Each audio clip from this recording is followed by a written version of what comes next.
We have now entered the last 2 weeks of season 12. It's the final countdown. Exactly. That's the exact song that was in my head. Wow. Oh, hell. And we got some exciting news to tell you guys. So, let's go. Hit it. I can't do it. We'll do it live. Do it live. I'll write it and we'll do it live. Mister, will you please wake up, wake up, wake up, wake up, wake up?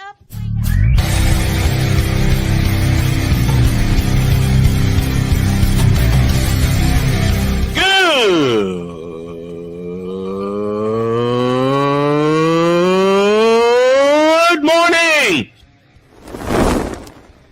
Snowman here to all you Brock Purdy and San Francisco 49er haters. Shut up. I got to thank you, Shane. I mean, whatever happened to the games where breaking 100 points was, I don't know, unusual?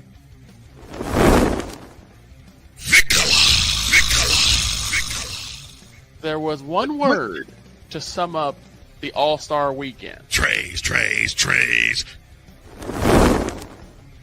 Cause we take this job so serious. Splash Brothers, yes. Ray Allen, replace him with Steve Kerr. Reggie Miller, yeah.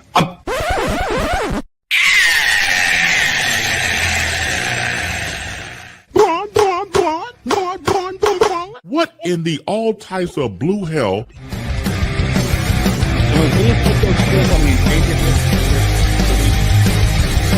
Oh yeah!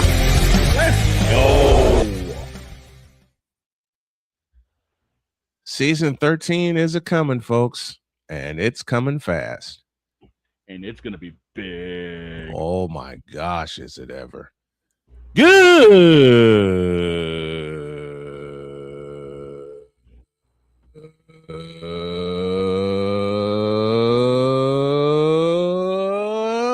morning, and welcome one and all to the fabulous, fantastic football Friday edition of Snowman in the Morning. Glad to have y'all with us. As I mentioned, the last 2 weeks of season 12, and I can't believe I'm saying that. Wild. I can't believe I'm saying that. It's wild considering all, I say it again, all the starts and stops, the beginnings, the ends. I actually, and you remember this, dog, I put the show on ice for 3 months while I was living in LaPorte, Indiana. I brought the curtain down, but the fire wouldn't go away. So right when I came back to Michigan City from my time in Jasper, Indiana, started back up again. Started back up again. That was 2017. Yeah, I remember that. Started back up in 2017. No one never considered the show on ice because I kept running replays of it to keep it alive, you know? Yeah. And here we are heading into season 13. Labor Day starts the 13th season of Snowman in the Morning, and it's going to be huge. More on that to come. More on that to come, absolutely. But for now, Passionate. Come after me. I'm a man. I'm 40. Unflinching. Let's go back to losing. Parking was easier. Unrelenting. They're not going to keep him off the field tonight. Totally. This one has a chance. Dietz.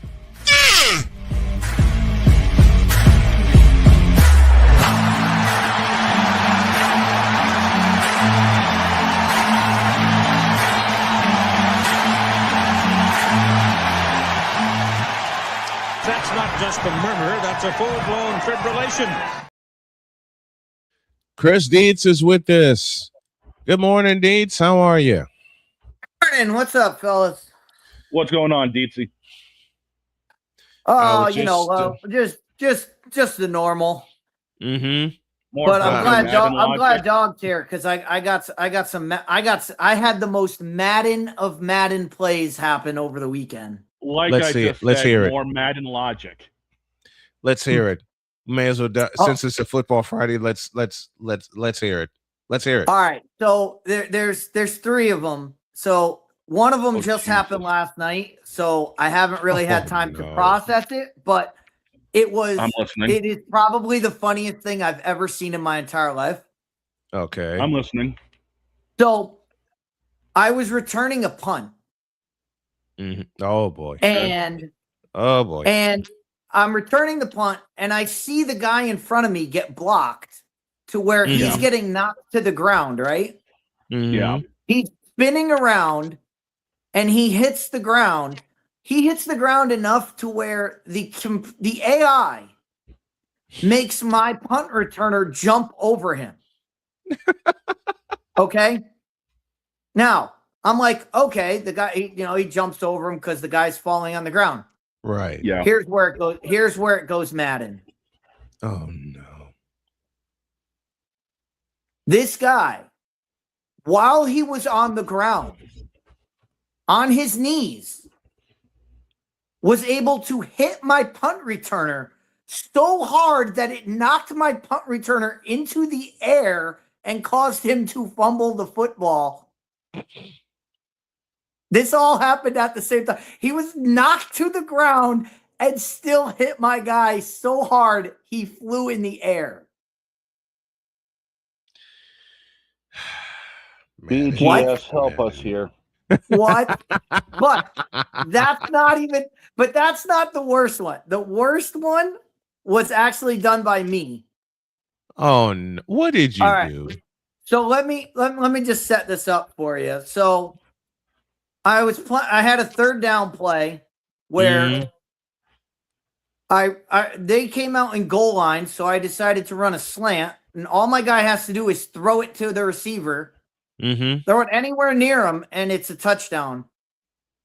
Well, okay, so you had the open slant route on the outside. Okay. Instead of throwing to the outside where the receiver is, the quarterback, for some reason, decided to throw it straight down the middle of the field where no one is. No. Oh no. So rightfully, I was pissed off.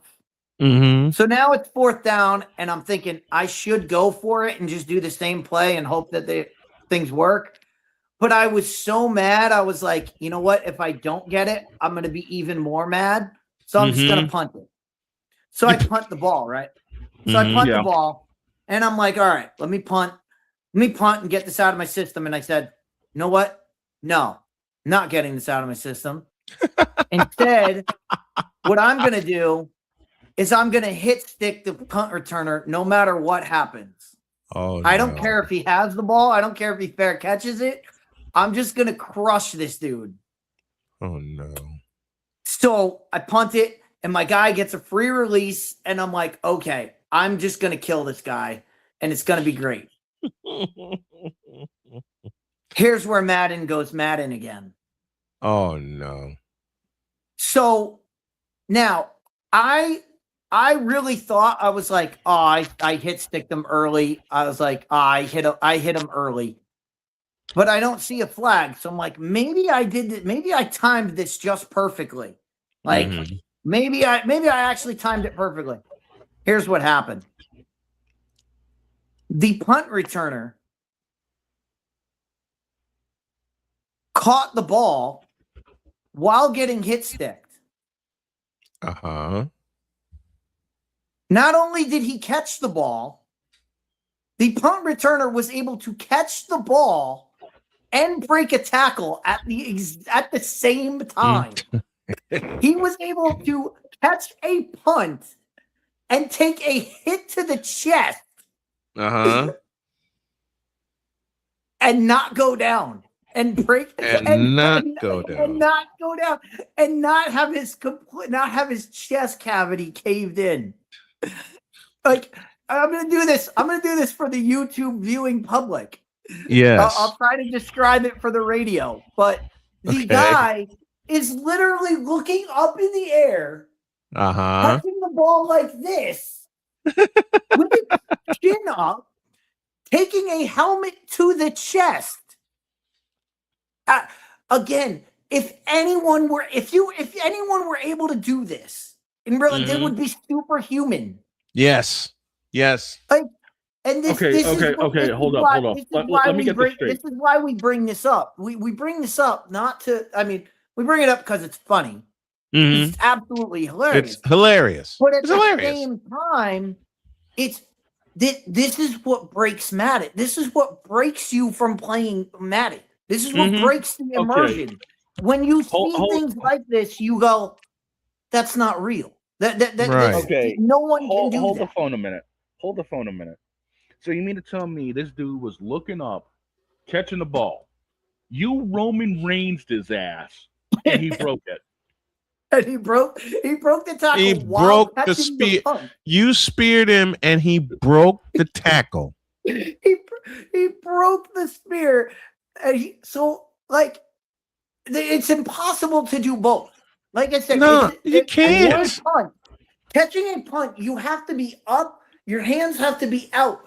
In order to break a tackle, you have to have your shoulder dipped down. Yeah, your shoulders have to be No down way to do all of these things at the same time. while Yet you're the getting game- speared. Yet the game was locked into an animation of this guy's going to break the first tackle that comes, no matter what happened, no matter when it comes. It was locked into the animation, so no matter what happened, I was dying. I watched the replay for like 20 minutes straight of just this guy's catching the ball and breaking tackles. There's no way. No, if someone did this, they would be the greatest person ever created. As the master teacher says best. Now that's some bullshit. Exactly. And So to honor the late. so that happened. I mean, this is just things that happen. And again, we've talked about it, and people bring it up You all know the time. what? You Why know do you what? I talk got- about video games? One, because it's funny, and two, Yep. because Let me it's let, let me add to that. this is what video games are supposed to be. You're supposed to get some kind of like, oh, that could really happen. Yeah. There's let me- no let me- way this could happen. Let me Ain't add no to that, way. because Ain't let me no add to that. way. Let me add to that because I was playing MLB The Show last night. Oh I was taking somebody on because online features and all that. Yep. So we were playing at the Field of Dreams. Okay, Mm-hmm. make this make sense. I've got one inning. I had Andrew Jones at the plate. He hits 113 mile an hour, perfect line out. But Line out? line out, 113 mile an hour. But yet again, the next inning, I'm able to crush a slider that is 3 inches inside off the zone with Salvador Perez at 95 miles an hour.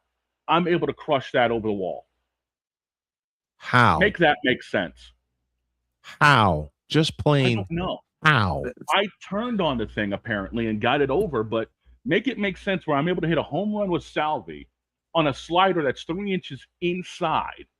But yet again, I hit a perfect line out with Andrew Jones on a cutter that's inner half but still over the dish. Make it make sense.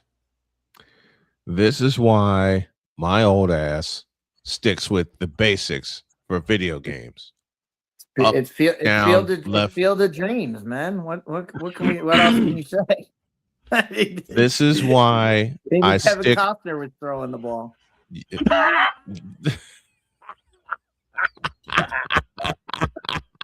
That's some Bull Durham right there. That's both of them. That's Field of Dreams and Bull Durham. Oh my gosh. And This and is- the Rookie and all the other Kevin Costner movies. Yep. And how many dude, he's done like at least 4 baseball movies. Yeah. Yeah, he has. And not the same franchise, not like No, Charlie Sheen not doing like- Major League or whatever. Right. Like Right. 4 completely different baseball movies. 4 completely different baseball movies. Yeah, pretty much. This is why when it comes to, and I love the baseball video games, okay? I do. I love watching them on YouTube. I love watching people play this. I was actually thinking of streaming MLB The Show either tomorrow or Sunday. Go for it. I cannot play these games. I admit it. Being a sports fanatic, being a sports nut, being a sports nerd, I cannot play this stuff because I have been asked. No, change that word. I have been challenged to play those games from some friends of mine. Yeah, that ain't gonna happen. No. I said, why not? I'm old. I'm old and I'm old school. Up, down, left, right, shoot, and jump. That's it. That's it for me. I never even I played one game of Madden and I didn't even finish the darn thing. Why?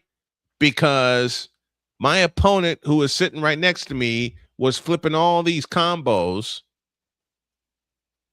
I just threw the controller down and said, I quit, and I walked off. And he said, get back here. You got to finish the game.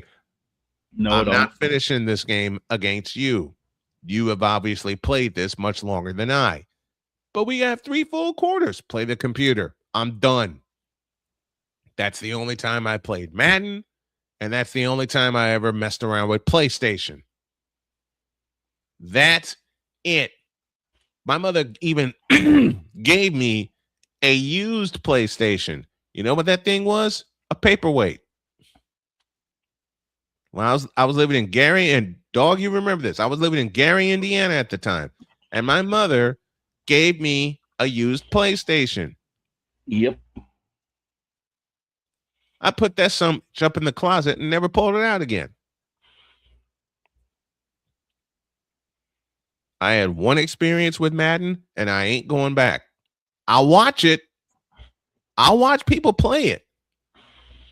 I'll watch Dietz and Dog and everybody else streaming while they're playing it, but I will never play it. I am old and I'm old school. As I said, up, down, left, right, shoot, and jump. I got as far as with the gaming console. Well, since we're inside the arcade, I may as well do this.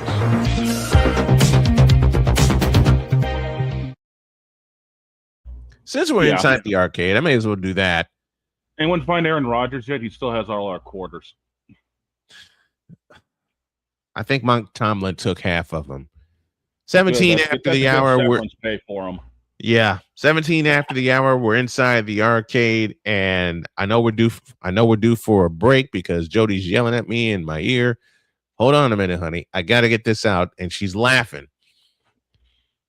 She asked me recently why I have never messed around with PlayStation. Well, honey, now you know why. Because I played somebody on a PlayStation. He was kicking my ass, and I quit. I quit. I pulled. That's the only time in my life, the only time in my gaming life that I pulled a Notre Dame and said I quit.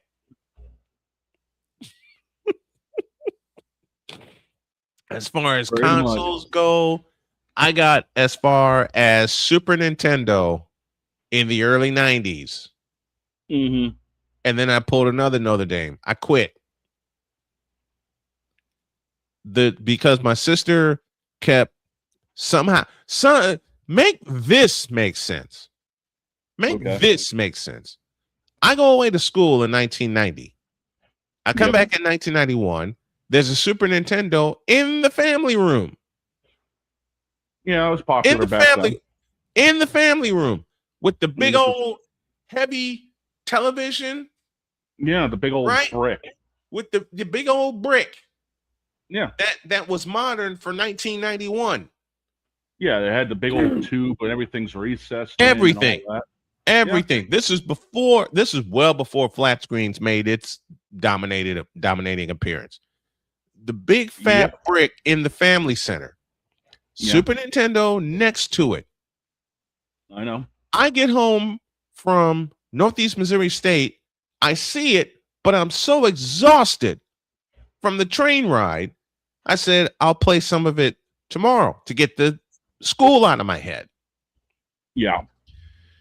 I wake up tomorrow and I charge downstairs, slide into the family room, and it's gone. What? Let me say it again. I wake up the next day. All I want to do is play Super Nintendo. All I want to do is just wreck Mario Brothers. Wreck Super Mario Brothers. The original. Okay? And they had it on the Super NES. I wake up. I charge downstairs. Mom sees me grab the controller. I slide into the family room like I'm sliding in a home plate. And the console is gone. Mm-hmm.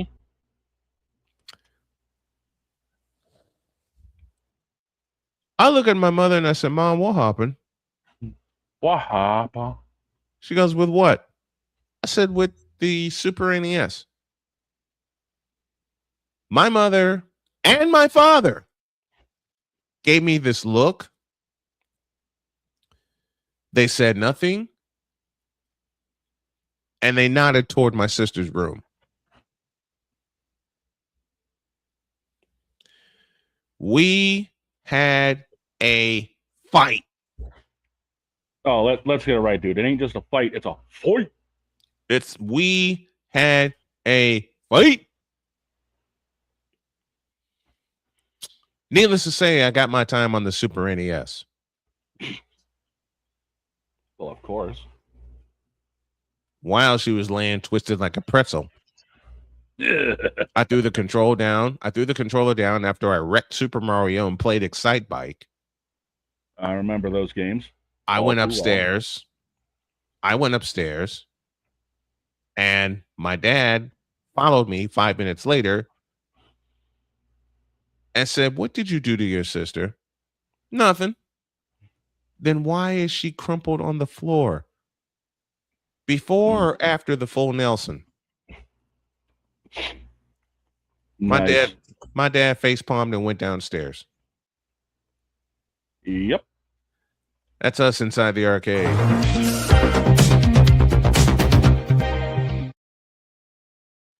After the break, we'll get down to the business of the Big Ten. To be the champs, you must unseat the champs. Can anybody unseat Indiana? Will Ohio State rise to the top? Many questions will be answered about the Big Ten in a deuce. This is Snowman in the Morning. The original Think Drink is back. Level up with proven ingredients formulated to crush your competition. No gimmicks, no jitters, no messing around. Just high potency results that keep you moving day or night. There's a new nerd in town, and we came to play. Nerd Focus. Smarter than energy. Here's an important message from the Diabetes Solution Center. Do you like pricking your fingers to test your blood sugar levels? No one does, but it's important to maintain your health. And now, by wearing a small remote device called a continuous glucose monitor, or CGM, you don't need to prick your fingers anymore. It's easy to use and helps you make more accurate diabetes treatment decisions. If you are testing your blood sugar 3 or more times daily, injecting insulin, or using an insulin pump, call the Diabetes Solution Center right now. And if you have Medicare or most major insurance coverage, you may be able to get a new CGM at little to no out-of-pocket cost. Shipping is free and will even bill your insurance company for you. If you are testing your blood sugar 3 or more times daily, injecting insulin, or using an insulin pump, call the Diabetes Solution Center right now to learn how to end the painful finger sticks and get your own continuous glucose monitor, or CGM, at little to no out-of-pocket cost.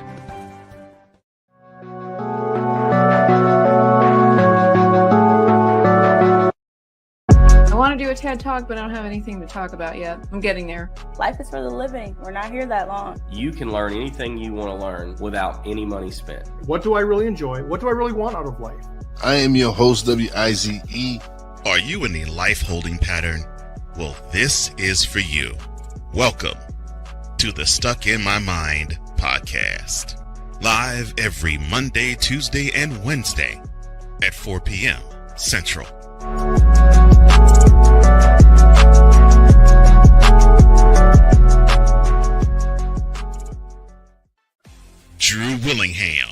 in this case, yeah, you put the blame on Kyle Shanahan for apparently not preparing the team enough for the overtime rules, supposedly. Cole Johnson. Peyton was considered the winner, and he was the darling of all darlings for Gerald. With a special appearance by Tyrone Alizé McDummy. Ain't nobody calling me. Text delete, delete, delete, delete, delete, delete. Join these two football enthusiasts as they give you Total Football Talk. Live every Monday at 4 p.m. Eastern, 3 p.m. Central on the Sertoba Media and the Comey Media YouTube channels.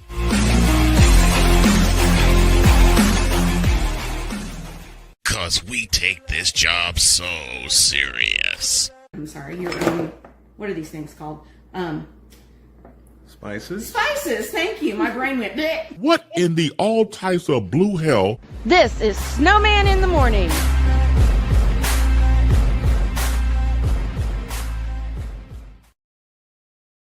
It is Snowman in the Morning on this fabulous, fantastic football Friday edition. It is we have 26 after the hour, and while we wait for Dietz to get back before we start our Big Ten discussion, I had a chance, Dog, to meet one of the greatest public address announcers ever.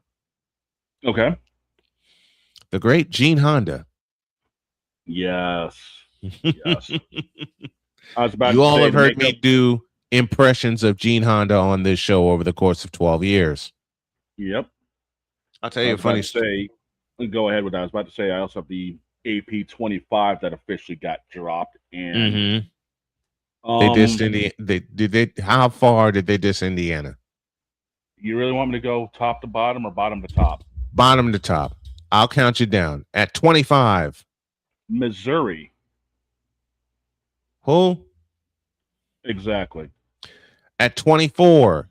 Louisville. Louisville. At 24. Gosh. At 23. Houston. I can see that. I can actually see that. At 22. Iowa. That's low for them. It is. At 21. Utah. Yeah, they fell off. Michael's with us, says Mendoza needs to sit the year out and learn from Kirk Cousins. Good morning, fellas. Good morning to you, Michael. And I say the opposite. I say you give Mendoza the keys right now. Why not? I mean, everyone's going to throw a pick six early in their career. It's going to happen. Oh yeah, even the greatest have done it. 21 was Utah. At 20. Pizzle's not going to like this because it's Tennessee. Oh, they're right where they belong. They haven't had like a really, and Pizzle ain't going to like what I'm going to say, but he's also going to agree with what I'm going to say. Tennessee has not had a great season since 1998. Peyton Manning, anybody? When they won the national championship. Yeah. Bro. 19. SMU. Oh, boy. The Pony Express lives on at 18. Penn State. That's a lie. Shouldn't be ranked. They shouldn't be ranked. After they tanked last year and somehow still got in the ball game, I ask this as well. What in the all types of blue hell? Penn State still lives, even minus James Franklin. At 17. Washington. We'll see how they fare. 16. It's the maize and blue of Michigan. All right, at 15. There is no 15 because there's a tie for 14th. Okay, who's in the tie? Who is tied for 14? BYU and SoCal. What? No joke. BYU and USC are tied at 14th. Tied at 14. again. What? Well, what have we said already enough this morning? Make that make sense. Make that make sense. Yeah. Make that make sense, folks. All right. At 13. Alabama. Get the ever-loving. I'm not joking. Alabama. No swearing. No swearing. I'm reading the rule up here that my wife wrote. No swearing. Okay. At 12. But ain't that just a, I know. At 12, Texas Tech.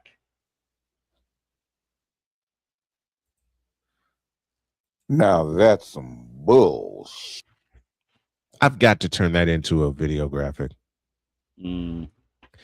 And if I do that with Cole's help, oh boy, that button's going to get pushed a lot. Yeah, especially this season. Number 11. Number 11 is LSU. I ain't got no time for this bullshit. Tell me about it.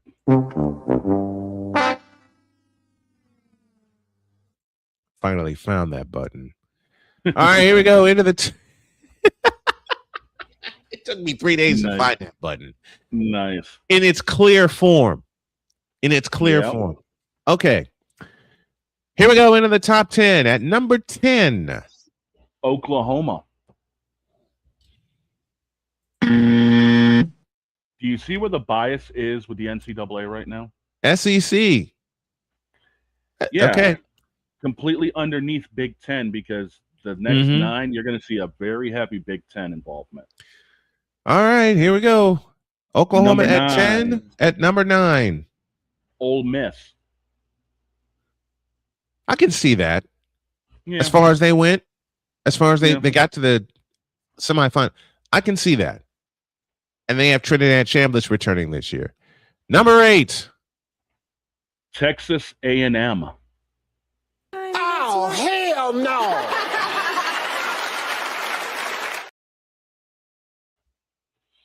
I'll leave it there. At 7. Getting 1 vote for being at the top of the pylon. Number 7 goes to Miami. What? Yeah, Miami at What? 7. Yeah. Number 6. At getting 6. 8 votes. Indiana. What are we doing?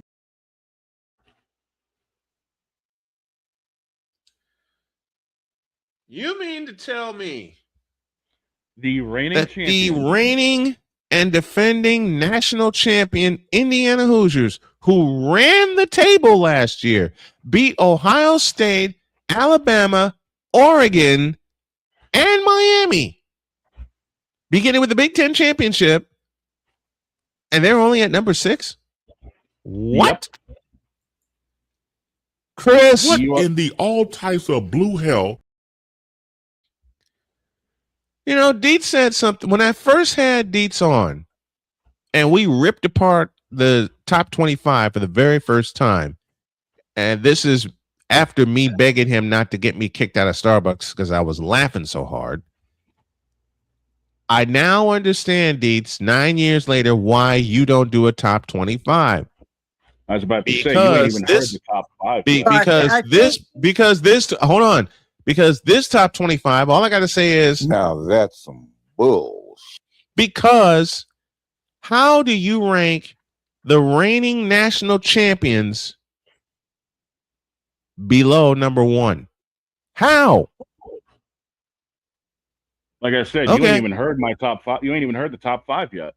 Okay. Well, I can say the line that almost got you kicked out of Starbucks. When we were talking about the top 25, and you said, what do you make of the top 25? I said, it'll make good toilet paper. Well, trust me, that's top 25 right there. That's all. It gets all the top 25. I remember that. That's the exact line that had me laughing so hard I was crying and begging him not to get me kicked out of Starbucks, because that's one of those lines that came out of absolutely nowhere when we first teamed up. It's total garbage. A top 25, And that's why I don't do a top 25, and I won't do a top 2. I don't do a top tier list until I usually wait until at least week 5 when I've seen every team at least 3 times. When I've seen the teams at least the bulk of them at least twice at minimum. Yeah, because we do. How do you rank again? How do you rank Indy? I mean, you say Indiana's at 6. Okay, they ranked Indiana at 6. I would guarantee the reasoning is, well, they lost Mendoza, they lost Cooper, they lost Kalen Black. They lost a lot. They have a lot of turnover on defense, and we don't. And the pollsters don't trust the Indiana recruiting, and it's like, okay, they lost. Yes, they lost Fernando Mendoza. They replaced him with Josh Hoover. They replaced him with a guy 2 years ago who led the NCAA in passing yards. So, well, I mean, it's not like they're bringing in some freshman kid who's 18 years old and just coming out of high school. They're bringing a kid who's played 3 years at TCU under Sonny Dykes. And Indiana's a very pass-heavy offense. Yep. I mean, this is what we got, and then they lost Amari Cooper. Okay, they got Charlie Becker. They're replacing him with Charlie Becker. They got Charlie Becker, probably the biggest catch of the year against Alabama. Had another huge catch in the national championship game. Like 2 of them. All this guy does is make big catches. He had one against Ohio State. Check that. He had 2 against Ohio State, which kept the clock running after Ohio State missed a field goal wide left. He had a big catch against Alabama, which was the first touchdown of the game. He had 2 more against Oregon, and then y'all know what he did against Miami. He had like 170 yards against Penn State when nobody else was catching the ball. So it's not like they're just replacing Cooper with a better version of Charlie Becker next year. Indiana is going to be okay. They're going to be fine. Indiana's going to be fine. I was about to say, are you ready to be pissed off with the top 5? Because let's have it. This is absurd. Okay, Number 5, Texas. This is Phil. At 4. The Golden Domes themselves, Notre Dame. I quit. That is blasphemous. That is blasphemous. How dare you? How dare you say such a thing? Notre Dame. Nope. How the hell? Okay, keep going. Number 3, Georgia. Makes sense. I can see it. That makes more because they got sense than any of these other teams. Yeah. Georgia at 3 makes sense because they tangled with Ole Miss 3 different times. Twice. I beg your pardon. Twice. At once 2. Once in the hedges and once in the Superdome during the playoff. Okay. At 2. Oregon. Yep. Which means number 1 getting 40 is Oregon, and I already know who number 1 is. Getting 40 votes for number 1 themselves. The horseshoe. The horseshoe. State Buckeyes. You are at full. What do you notice? What do you notice about the top? What do you notice about the top 5 teams? Big 10 heavy. Just go through it. Ohio State. Super Saiyan's coming back. Oregon. Dante Moore came back. Gunnar Stockton at Georgia. Gunnar Stockton. And Notre Dame has Carr. They have Carr coming back. CJ Carr. Basically freshman of the year last year. And so Texas they're expecting him to and then Texas has career. And then Texas has Arch. Number 5 has Arch. So that's what this poll tells you is, hey, these guys had quarterbacks last year, and they have the same quarterback coming back. That's all this poll tells you. I'm not going to repeat my wife's words when she found out Indiana was ranked 6th in the preseason poll. I am not allowed to repeat that. Sixth is not bad for a team. I know. Team, the way Indiana is, and the way Indiana is not. They're not a blue blood. Right. They're not. Right, they're not right. somebody who you can. I mean, you couldn't pencil them. You couldn't write them in pen last year. Every game you were talking about. Well, maybe they can get here. Maybe they can get here. They survived Iowa because Iowa's quarterback got injured in the fourth quarter. Mm-hmm. I mean, there were times where Indiana was questioned last year. So it makes sense that the lifelong people that do the polls, if you watch the polls, anytime there's a breakout team, they're going to fall. They're going to fall the next year because they don't believe in them. Now, if Indiana goes out, has a great season this year, then people will start to go, well, it's Cignetti. Cignetti's the one, so we're going to believe in him. But right now, the pollsters, they believe in tried and true. Ohio State, Oregon, Texas, Georgia, Notre Dame. I mean, Notre Dame. These are what drive college football, and that's all the poll. That's all the top 25 poll in the preseason is for. Because it's good toilet paper. What are you basing this on? You basing this on how guys looked in spring practice, like in the spring game? What are you judging how these teams are? You have to judge them against competition before you can sit here and say this team is better than this. This team X is better than Y because X played this team and Y played this team, and this is how they played out. Till we get that, all of this is meaningless, and all of this is just to set up weeks 1 and 2. It's to set up the television schedule for weeks 1 and 2 to tell you this is a big game because number 1 Ohio State is playing number 5 Texas. That's all it's for. Yeah. And to be honest, if you don't know Ohio State versus Texas is a big game, you shouldn't be watching college football anyway. You should be doing something else that you like because you don't like college football. And it's in Texas this year. It's in Texas. I mean, that's all it is. It's all marketing propaganda. That's all this is. What did you say? It's good toilet paper. Exactly. Preseason top 25. Let's take a break. When we come back, we'll go through our games of the year in the Big Ten, including November 7th when Dietz and I have a fight in Evanston, Illinois. That's going to be Iowa. Go Cats. Back after this. This is Snowman in the Morning.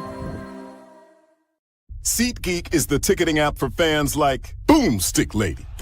No free throw is safe from the roar of her sticks.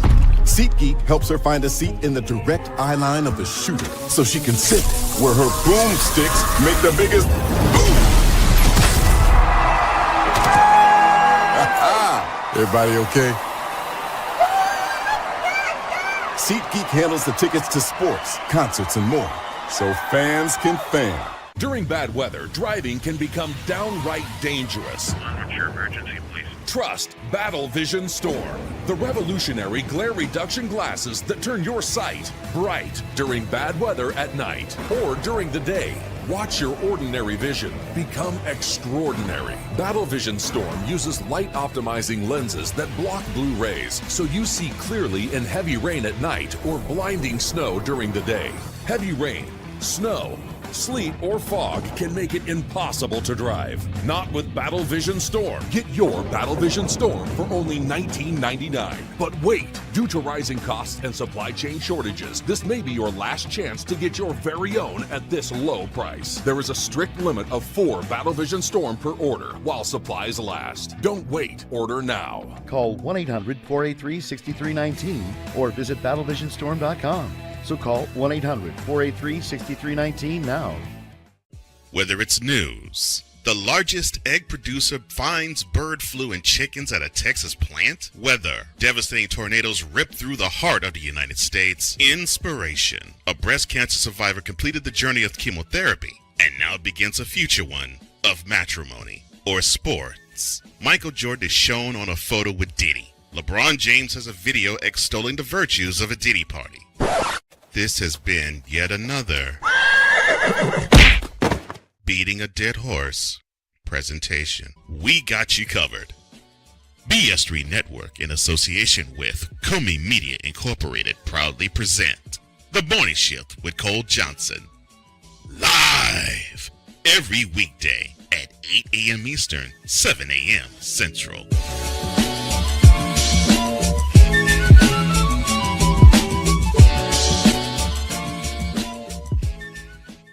Here's an important message from the Diabetes Solution Center. Do you like pricking your fingers to test your blood sugar levels? No one does, but it's important to maintain your health. And now, by wearing a small remote device called a continuous glucose monitor, or CGM, you don't need to prick your fingers anymore. It's easy to use and helps you make more accurate diabetes treatment decisions. If you are testing your blood sugar 3 or more times daily, injecting insulin, or using an insulin pump, call the Diabetes Solution Center right now. And if you have Medicare or most major insurance coverage, you may be able to get a new CGM at little to no out-of-pocket cost. Shipping is free and will even bill your insurance company for you. If you are testing your blood sugar 3 or more times daily, injecting insulin, or using an insulin pump, call the Diabetes Solution Center right now to learn how to end the painful finger sticks and get your own continuous glucose monitor, or CGM, at little to no out-of-pocket cost.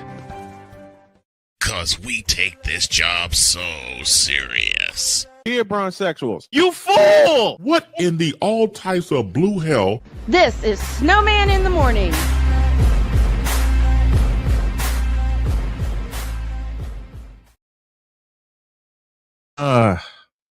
We stay in the Big Ten as we are at 47 past the hour. 11:05 will bring us a very special guest by the name of Charles Wallert, the singer's producer. He composed and arranged something for the Philadelphia fans. You'll get a chance to hear it before we close out today. And then at the bottom of hour 2, of course, is the lovely Deb Whitcas. And then Allison Moran will take over hour 3. All right. Okay. So we're looking at the games of the year in the Big Ten, and we know what week 2 is. Ohio State and Texas. Yeah. And I just posted this a minute ago. They did announce the time for that, and that is It's 7:30. prime time. Yeah, it's Yep. ABC's prime time. Yep, 7:30. Week 1, I'm looking over the schedule right now, and frankly, I really don't give a crap. I mean, the only good matchup I see is Wisconsin and Notre Dame on Sunday. That's it. On a Sunday? Really? Yeah. Sunday, September 6th, Wisconsin. I agree with What about the revival of the Pac-12? Don't they play after dark? Oregon versus Boise State. Why is that a big game? No. Does anybody remember how the last one ended when Boise State went into Oregon? Oh, it ended with a fight. It ended with a fight. It ended in a brawl. LaMichael James. It ended in a fight. Well, Michael James punched a Boise State kid in the face during handshakes. Good grief. So that's week 1, but you got the others in week 1. The other one, I think that's pretty cool that the Pac-12 was able to schedule Oregon. They were able to schedule USC. They were able to schedule Washington. So they were able to get all those old Pac-12 teams old rivalries. To play the new Pac-12 teams. Yep. They got some of the old rivalries back. So that's pretty good. But what takes the cake in the Big Ten for week 1? I mean, Dog already mentioned it, Wisconsin and Notre Dame.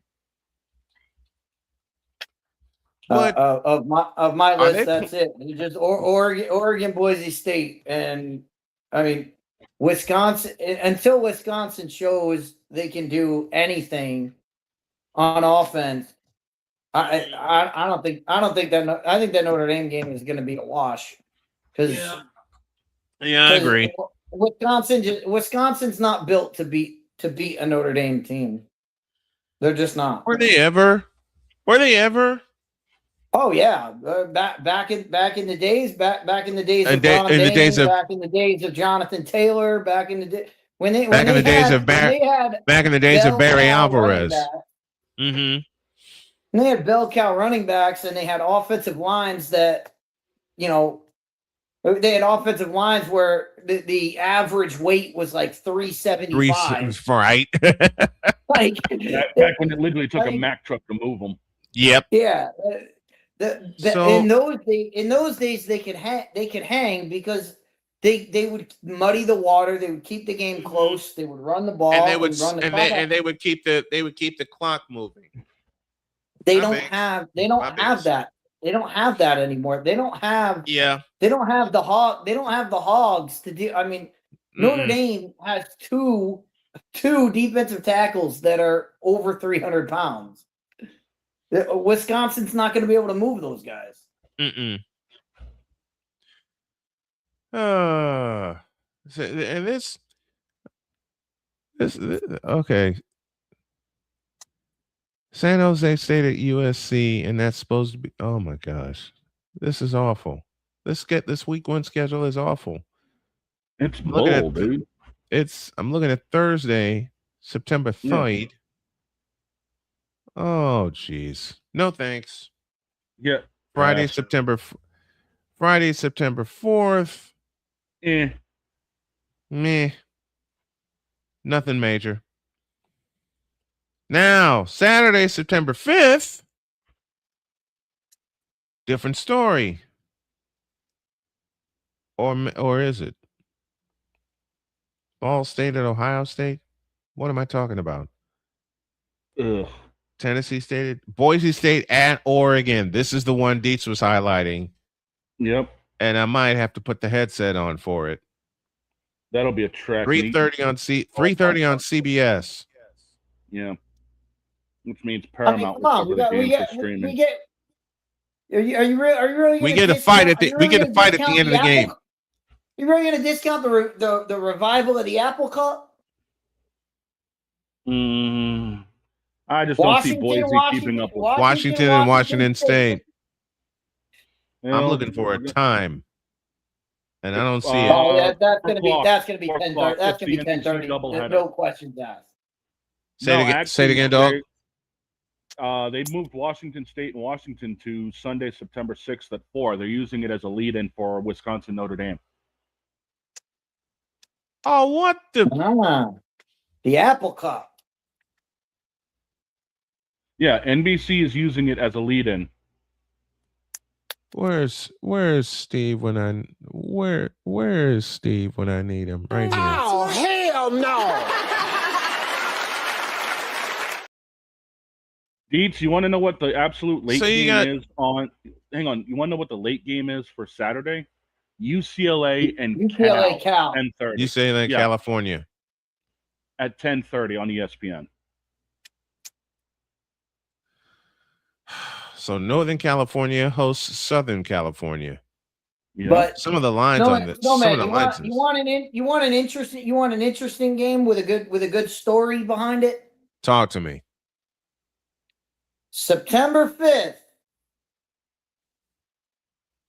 in what is this? Evanston, Illinois. Ryan Field.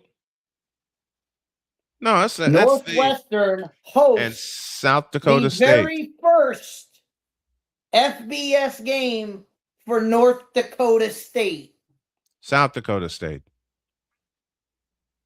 It's the Jackrabbits. South Dakota State. It's South Dakota State. I was like, that is a good one. That's South Dakota State, and it's a late game.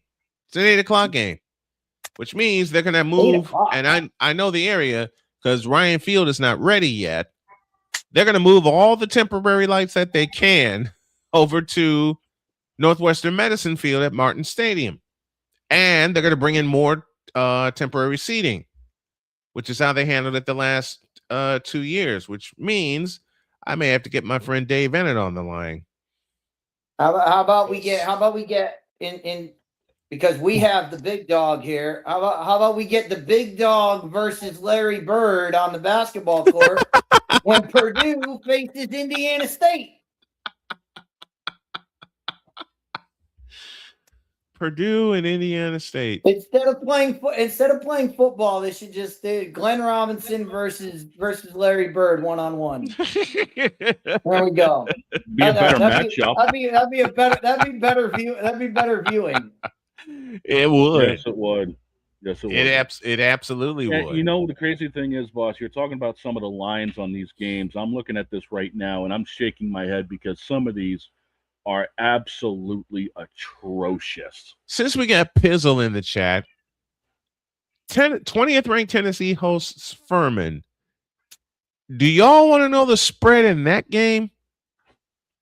46.5. I'm surprised they even put one. I'm surprised too. Okay, OSU versus Ball. OSU is favored by 50.5. I see it. And the over-under was set at 56.5. I mean, bro. So Ohio State leads 56-0 at the half and then puts the reserves in. They lead 56. They lead 56-0 after one. What are you talking about? Yeah. Looking at some of the earlier games as the big games start on the 29th in Ireland with North Carolina and TCU. But Banks, what are you doing? Yeah. Some of these are just USC favored by 38.5 over San Jose State. What? I'm not surprised. Florida State favored by 31.5 over New Mexico State. Again, I'm not surprised. Even September 3rd, even Rutgers is a double-digit favorite. Well, they're playing UMass. Dude. Yeah, UCF exactly. over. They're playing the worst. They're program playing Massachusetts. UCF. Yeah, that's bad. Dude, Minnesota is favored by 43 over EIU. They don't even have an over-under for that game nor the UCF game because they just expect them to blow them out so badly that they're not putting an over-under for it. There's no reason to. Even, oh, God. Arkansas, Pine Bluff, and Missouri. Read that spread. Do I even want to? 54.5. Is that the over-under? Is that the line? That's the line. Yeah. While we're taking shots at the Big Ten, can I take a little bit of a shot at Ohio State here for a second? Go for it. Everyone else is taking some digs. Why not? Okay. Go for it. So here's the issue. So they made their players take pictures for the promotional material. Yeah. They made them take them against a gray back, like the wall in the back is just straight up gray. It looks like concrete. Okay. I'm dead serious. Every single one of these Ohio State shots looks like a mug shot. Now, here's the problem. And here's I thought the convicts were supposed to be in Miami. Are they wearing shirts and ties? Are they wearing shirts and ties at least? Wait for the punchline here. Transfer receiver Chris Henry Jr. We're going to a break. I'm gonna leave it right there. That's the punchline. You can't make this stuff. You can't make this up. The first time I saw it, I was You like, really "What is that?" And then can't. I saw the name, and I was like, "Oh my!" And I was like, "Oh God." Yep. Oh, You can't make this up. All right. We got a break. And we got the singer's producer, Charles Wallert, due after the break and after the ID. Hour 2 coming up. This is Snowman in the Morning. Back in the deuce. Help us. This is Snowman in the Morning. Here's an important message from the Diabetes Solution Center. Do you like pricking your fingers to test your blood sugar levels? No one does, but it's important to maintain your health. And now, by wearing a small remote device called a continuous glucose monitor, or CGM, you don't need to prick your fingers anymore. It's easy to use and helps you make more accurate diabetes treatment decisions. If you are testing your blood sugar 3 or more times daily, injecting insulin, or using an insulin pump, call the Diabetes Solution Center right now. And if you have Medicare or most major insurance coverage, you may be able to get a new CGM at little to no out-of-pocket cost. Shipping is free, and we'll even bill your insurance company for you. If you are testing your blood sugar 3 or more times daily, injecting insulin, or using an insulin pump, call the Diabetes Solution Center right now to learn how to end the painful finger sticks and get your own continuous glucose monitor, or CGM, at little to no out-of-pocket cost.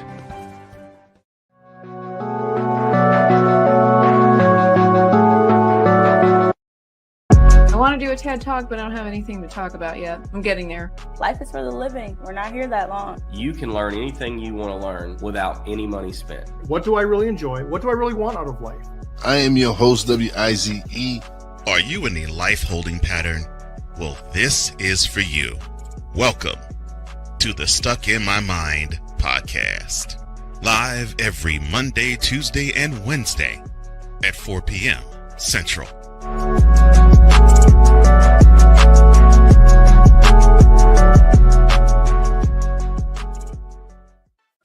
Drew Willingham.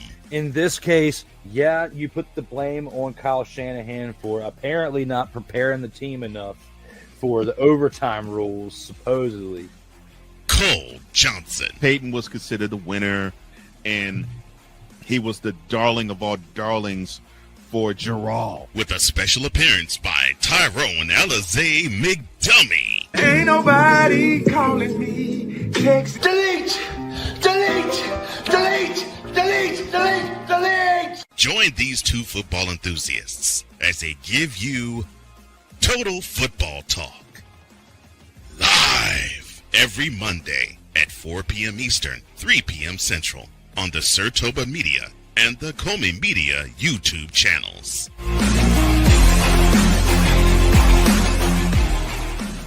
Join the transporter to Hades. Your butt and gut becomes one. Join the reformer of hooker whores. This is my daughter, Placenta Booty Johnson. Join the bronze car. Whenever you are in distress, take off your baseball cap and throw it in the air. Join your very own superhero of broadcasting, Chris Bass. So whatever color crayon they get, they palm it and do 2 circles, and that translates to, I can be the black people. As she takes you through the week's paces in Baseline. Live every Saturday at 8 a.m. Eastern, 7 a.m. Central, Pacific Time Zone people, just stay asleep when this is on live and just catch the recording. Oh, I'm sorry. Exclusively on the Chris Bass YouTube channel.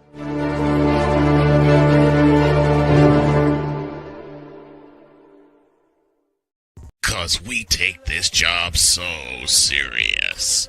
I'm on Alarm Island. Give me them cocks! What in the all types of blue hell? This is Snowman in the morning.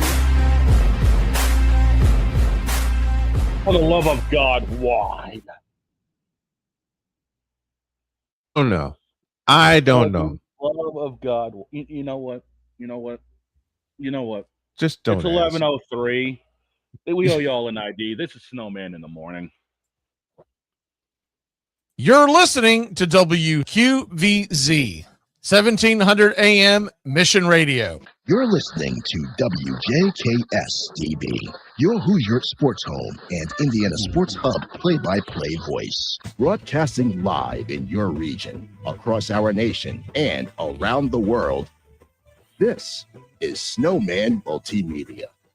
I'm on Alarm Island. What's that? You, sir, are at fault. Hemorrhoid. Lebron. Hemorrhoid. Ball goes Benton, Caleb Williams. Give me them cocks! It's really, in the end, basically a skill issue. And Father O'Shaughnessy needs to go to hell. Now get out of my face, you thirsty bitches. Dear God, I feel bad for the one that's coming in, hearing all of that, and the first time he gets to hear anything I say, is stuff so far out of pocket. All right, folks.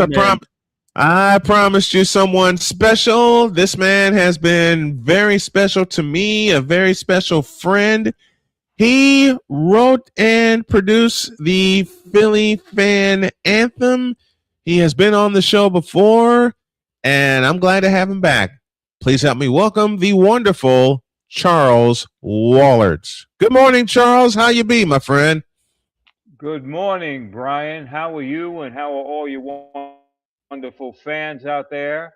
And I want to congratulate you. I saw today 31 seasons. Bravo, my brother. That's fabulous. Keep going. Thank you. Thank you. This will indeed be my 31st year doing broadcasting. And I got to shout the man out who gave me a chance, in John Kalidas, back in Chicago at Chicago State University, when he heard me do an impression of Jim Durham. And he pulled me into his office and says, I'm going to take a chance on you. So that's how my career started. But you, my friend, you composed a wonderful anthem for the Philly fans. I've been playing it on loop since you sent it to me. What brought that on? How'd you do that? Well, somebody in Philly was aware of my accomplishments because I've always been tied musically to Philly, even though I'm from New York. The sound of Philadelphia, when my buddy Ronnie Gamar, I first started producing him, the Gamble Huff sound. And of course, football has been in my background. And I came at a crossroads, and here I am now getting to do football and music. So what happened, they brought me this guy, actually, he brought some lyrics and some demo and some AI stuff, which couldn't be used at all. So I changed it around, and I gave him some credit for the few things he did, and went in and got the greatest musicians I could for this particular project. And it took me 6 months to do. I mean, I've done 2 albums in that time, or at least one. But I wanted to make this special, not just a little chant. Excuse me. I wanted to make this a recording. And the wonderful Joe Sarasana was singing lead, and he's got a documentary coming out called Not to Be a Rock Star. Amazing story. We used the great arranger Joseph Joubert, wonderful Darrell Owens, Nicky Richards, Bashiri Johnson, my man, who's done all my percussion forever, and wonderful Hanan Rubenstein, who I mentored as a young man, who's a great guitar player and also engineered the session. And of course, tying it to Philadelphia, the one and only Benny Marsala, the poster boy man for Philadelphia and music. So we put it together, and as you're doing it, Brian, as you know, when you're in the middle of a project, you're just doing it, you follow your instincts. And after we were playing back on the mix, everybody was going completely crazy, and it took me a while to get that back. I knew we had it, but the impact of the magnitude of what we did, then finally, is just catching up with me. And like I said, I've played it. I'm going to play part of it to close the show today, but I've played it on loop since I heard it, and it's wonderful. It is absolutely fantastic. Great job, my friend, to not only you, but the band who helped you put it together, the amazing band September in the Park. Tell me about those guys. Well, they're going to be doing the actual music video of it. These guys, folks, if you want to be thoroughly entertained, I've been in this business a long time. I've been blessed to work with great people like George Benson, Dionne Warwick, The Main Ingredient, O.C. Smith. And these guys, I mean, it's just amazing. They do it all. Every genre you could imagine, everything great. And matter of fact, they just recorded my song, which is getting a tremendous response. So my man Glenn Carvin, who kind of runs the show there, we really hit it off great. We're doing things together. So they're going to do up and coming the Philly Anthem. So we'll have a visual of it as well, which should be a whole lot of fun. Oh, man. There is some other connections. We're a real football family, my friend. My oldest daughter is a Cowboy fan. My son-in-law is a Giant fan. My youngest daughter is an Eagle fan. A good lady. My grandson is a Giant fan. Oh, right. Now, wait a minute. Now she convinced my 10-year-old granddaughter to be an Eagles fan. So we do have that connection. And then with you can imagine some interesting Sundays. Thanksgiving, it's really wild at my house. So we do have I have such good I have such good fans there. And one thing I really want to impress about the world and people and the wonderful cover, Jill Reitzma, who does my covers. I said, Jill, let's embody what Philly is, and she put that great cover together of all people. So it's beyond just Philadelphia. It's where we all need to be, all races, creeds, colors, religions, young, old, whatever. They unite behind that team in a wonderful, passionate way. And that's how we all should connect on this planet to life, because we're all from one source. Yeah. That's how I feel. And that's how I've always felt in my life growing up. That's how I've always felt. You connect with everybody. You exude it. Yes, absolutely. And we do some good philanthropic works, creators' rights movement. Now, do you know that after a while, your copyright expires? So if you write a song, it's like they made it 70 years after you passed. Now, they don't take away your artwork. They don't take away your property. You leave that to your heirs. So Mark Goldstein and Kim Weeks, and I'm involved as the director liaison with the entertainment industry. We're doing some wonderful things with that creators' rights movement to get them to change that legislation. And another thing I'm involved with, IUTA for the Arts, where we give scholarships to young artists. Jimmy Taratudio, my man. You know, you got to give back to the community and help young people. I mentor a lot with the Grammy youth. And I want to show them that, hey, if you're in this business for some kind of glamour stuff like that, do something else. Because this is a lifestyle. This is more than work. It's not a job. It's a passion. It's a calling. Same with me when I started this with my late friend Alvin Washington back in 1995. We were just doing Chicago State games, and then Alvin came up with the idea, why don't we try broadcasting high school games? So the Interscholastic Sports Network was born, and then it got flipped over into the Arena Sports Network in 2013, and then 8 years after that came Snowman Multimedia. And I'll tell you what, man, it's been a grind and a half to get here, as you well know, Charles.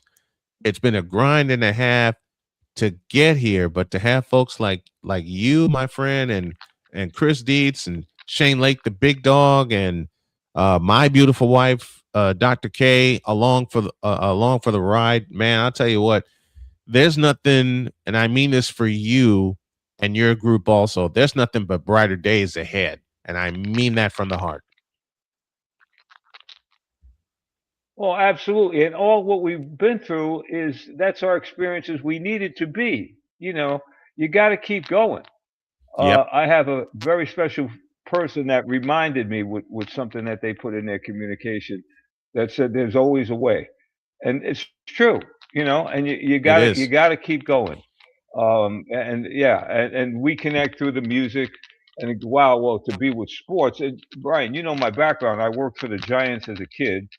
Mm-hmm. And of course, you know my relationship with the Jets, what you could talk about. Yep. And with Broadway Joe and those guys. my man. Till this day, my dear, wonderful friend. Oh, by the way, it so happens as Hanan and I were finishing the mix in the studio, just finished. We're at the board. The phone rings. It's Joe, and I put him on speaker, and. You know, so a lot of people ask me, what does your buddy feel about the Eagles? I said, well, you know, their colors are green and white. What can I say? But he's real happy because he's a Pennsylvania guy, you know, so he grew up in Pennsylvania. But he's a big supporter of my music and always has been. And we are here as well, my friend. Like I said, y'all need to hear part of that anthem. I will play it to help close out the show today. And man, you have an open invitation to jump on with us, whether to talk music, whether to talk football. I mean, you have an open invitation. This is Charles Wallert, the singer's producer, joining us here on this Friday edition of Snowman in the Morning. In the region, across the nation, and around the world, no matter what fan you are, you need to be a fan of this man right here. The replay will come out right after the show, so I'll make sure your segment gets circulated to everyone. Jillian Rietzma, I think I pronounced that right, says, "Love you, Charles Wallert." So we know the fan club's going to be coming in, but Charles, you're absolutely fantastic. You're a wonderful friend. I love you dearly, and thanks for hopping on the show today. I truly appreciate you, my friend. I truly do. Anytime, and 31 more plus on your fantastic show, football and music. Thank you. We're here. God bless you. God Take bless care. you. Thank you, Charles. Thank you. Charles. Thank you. Was that not cool? Yeah. Well, you want to know the coolest part? What's that? He's got all these family members. He's got Giants fans. He's got Giants, Cowboys fans. Cowboys, he's got Eagles fans. Notice, no Commanders fans, no Redskins fans. None of that in there. Well, I bet you the next time. Wait a minute. Wait a minute. I bet you the next time I bet you the next time he comes on, he'll find a couple of Redskins fans. I bet you that. Listen, if anybody that I know personally can connect music and sports, we just talk to him. The podcast will be out after the show. And Jillian, thank you so very much. It is Rietzma.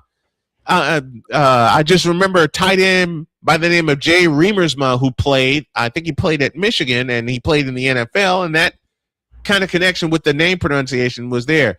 We're going to talk some more football. Thank you to the great Charles Wallert for stopping by. We're due a break, and when we come back, we got more football stuff to talk about. Boise State and Oregon again? Oh boy. Back in the deuce. Let's not. This is Snowman in the Morning. The original Think Drink is back. Level up with proven ingredients formulated to crush your competition. No gimmicks, no jitters, no messing around. Just high potency results that keep you moving day or night. There's a new nerd in town, and we came to play.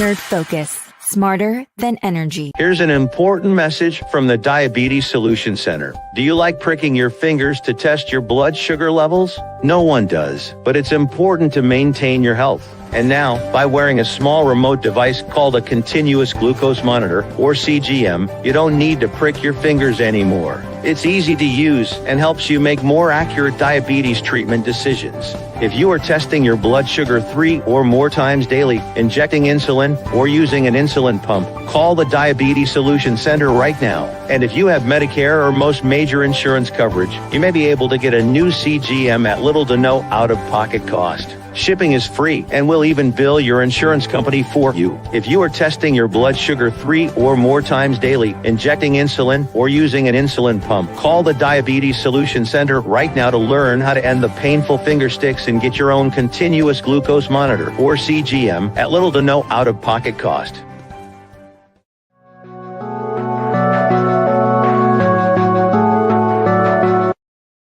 I want to do a TED Talk, but I don't have anything to talk about yet. I'm getting there. Life is for the living. We're not here that long. You can learn anything you want to learn without any money spent. What do I really enjoy? What do I really want out of life? I am your host, WIZE. Are you in a life-holding pattern? Well, this is for you. Welcome to the Stuck in My Mind podcast. Live every Monday, Tuesday, and Wednesday at 4 p.m. Central.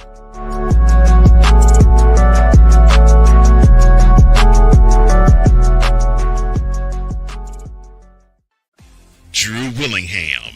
In this case, yeah, you put the blame on Kyle Shanahan for apparently not preparing the team enough for the overtime rules, supposedly. Cole Johnson. Peyton was considered the winner, and he was the darling of all darlings for Jarrell. With a special appearance by Tyrone Alizé McDummy. Ain't nobody calling me. Text. Delete. Join these two football enthusiasts as they give you Total Football Talk. Live every Monday at 4 p.m. Eastern, 3 p.m. Central on the Sertoba Media and the Comey Media YouTube channels.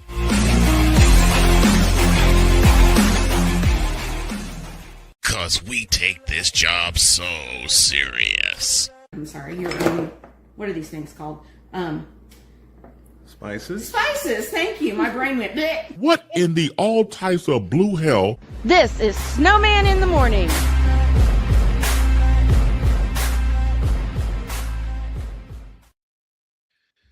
Oh my Lord, that's going to come back also. Snowman learns to cook on a budget each and every week before our feature play-by-play game on the Snowman Multimedia Sports Network and Snowman Multimedia.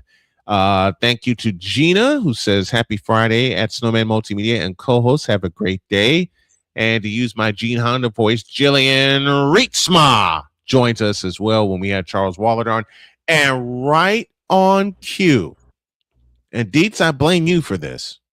You had to open your whole mouth and say, notice, no Commanders / Redskins fans. As soon as we went to break, Charles shot me a message saying, in-laws are Commanders fans. So the NFC East is fully but that covered. makes it even better. That makes it even better. They don't even get mentioned on the air. It's oh my gosh. Deb Whitcas due in 9 minutes. We'll be coming back from a break then. And we're celebrating. This is national. Yesterday was National Radio Day. I'm making it National Radio Week. I don't care what other people say because I've been hanging with these fellas for almost 13 years. Victor and I have been friends for 25 years. You just met one of my best friends in Charles Wallert. He hangs out with us. Darrell Owens, who was supposed to appear today. We got our schedules mixed up. You'll see him in an episode of Mike to Mike very soon. And I may as well go ahead and let the cat out of the bag. There is a fellow in Chicago by the name of Jonathan Hood, who is an ESPN radio host along with my other good friend, David Kaplan. Yep. And he has something called Under the Hood with Jonathan Hood. Well, I got an email from that young man, and it reads as follows. Dear Brian, thank you. Got to do it right. Got to do it right. It reads, as I said, I got an email from one Jonathan Hood who asked me, did I let the cat out of the bag yet? And my answer is no. We're still hammering out logistics, but the letter reads as follows. Quote. I would like to personally thank you for agreeing to become a part of Under the Hood with Jonathan Hood. It is my pleasure to officially welcome you to our team. We sincerely appreciate your willingness to share your knowledge, perspective, and unique voice with our audience. Now, listen to this. Beginning September 8th, Under the Hood with Jonathan Hood is proud to partner with Snowman in the Morning as an official affiliate program of our channel. As part of this partnership, Snowman in the Morning will be featured as a regularly scheduled program airing across the Under the Hood platform while also being promoted through your various social media channels. We believe this partnership represents an exciting opportunity to expand our reach, provide compelling sports content to our viewers, and strengthen both of our brands. We are confident that your experience, insight, and passion for sports will make Snowman in the Morning an outstanding addition to the Under the Hood family. Thank you again for your trust and partnership. We look forward to building something special together. and welcoming your audience to Under the Hood with Jonathan Hood. That just came to me yesterday, and I better do this. Close quote. Yeah, I got that. We have been, oh hell, we're not flirting around with Zebo TV anymore. It's going to happen, and I think it's going to happen on Labor Day. So that's coming back. That's coming back. Mosaic TV is flirting with us. I've got 5 internet radio stations that are going to be launched Labor Day week. JKS is relaunching. You also got those other 12 we were talking about. Yep, we got the Sports Nuts Network headed by my good buddy Brandon Keeler, and we got Tiger Nation 95.5 KFCE in Terrell, Texas, coming aboard. We're gonna be busy. Wait, which Tigers Nation are we talking about? The Tigers down in Terrell, Texas. Jillian says, "How awesome! Congratulations! Thank you, Jillian. This has been years of work, my friends. Years and years of work. This has been all the stops and the starts, the people we've had on the show, and to some of the people that we've lost during the airing of the show. And one person that I have to pay homage to is the late great Alvin Washington, who was my road dog for some 25 years before health problems got both of us. And I'm just so sad that he's not here to celebrate season 31 with us. He got as far as the silver season, the 25th year, and then his health started to decline. So, Vindog, this is for you also. This is also for my dad, my mom, who stuck by me and said, go get it. My dad, who he said, Jillian, take a listen to this. My dad said something to me.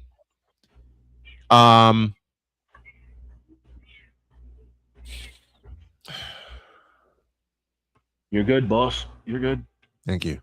Let it go, man. Let it go.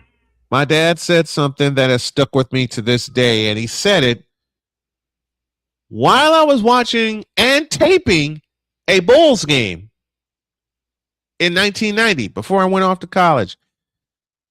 And I got to do this in full. Because my dad said, quote, "Do not let anybody, including your mother or me, stop you from chasing your dreams."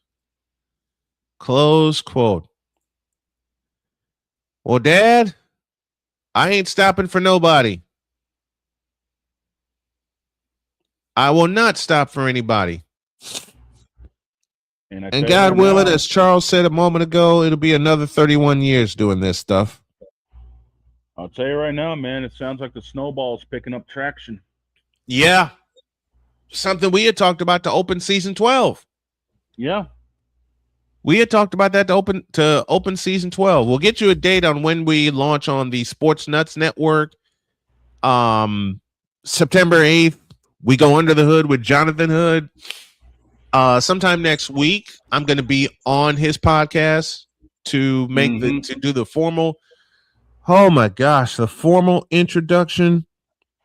Oh, that's going to be wild. That is good. That is going to be wild because I've done UIC women's basketball. I've done UIC women's basketball. I did it for 2 years. And Jonathan would just walk by me and say something crazy to me just to get me laughing and keep everything loose. And let me remind people, if you like what you see and what you hear, really trying to help my family right now. And I have an exam to take, and I've got to push it back to Monday because I don't have the funds to to pay for it. It's for my CDL permit. So if you can help my family personally and me take this exam, get this physical done, you can do so with a donation to Cash App. The tag you need is $ Tallman Dr. K50. And you can do so via PayPal. Look up at Snowman2172. That's where you can find us. But Dog and I talked about it in the pre-show meeting. 12 years of starts and stops and ins and outs, and some days canceling, my depression getting the best of me. And I got to tell y'all, 8.5 years of fighting depression, which I didn't even know I had until I got diagnosed with it in 2017. And it cost me a week in the hospital. Best week of my life. I disconnected from the world.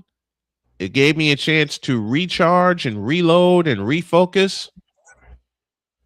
And I gotta tell you, I was madder than hell when I was dragged off to the hospital. But given the fact that I needed it at the time, I didn't know I needed it.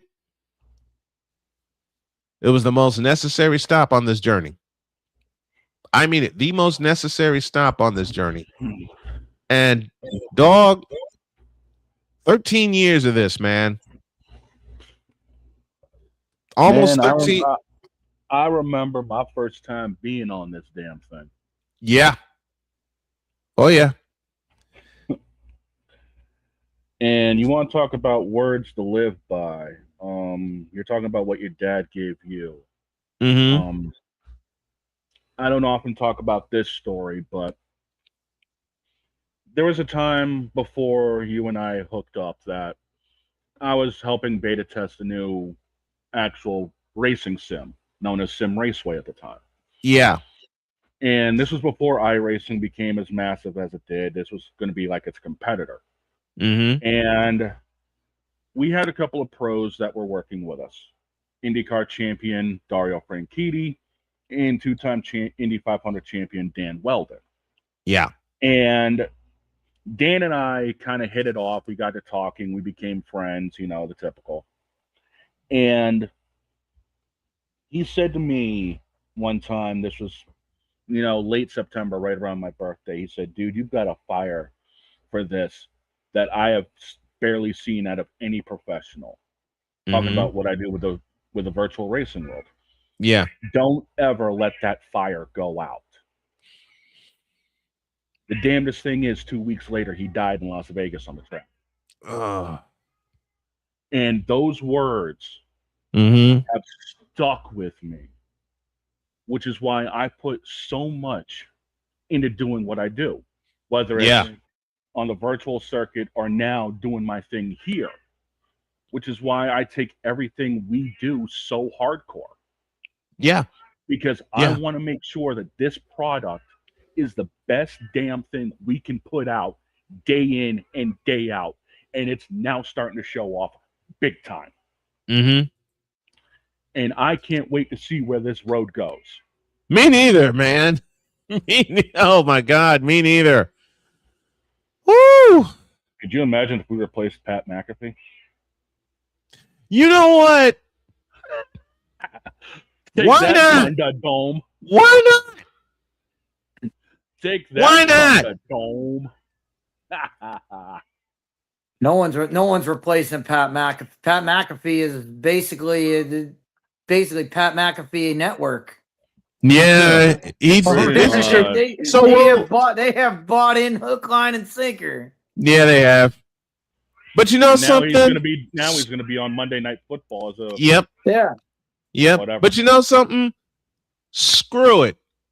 Dude. We'll do what we always do. We make our own. We make our own. And I think we've got somebody joining us now, don't Oh, we? I know. It's Friday. Okay, who's been in my truck again? Not me. It's a football Friday. And we have this lovely lady.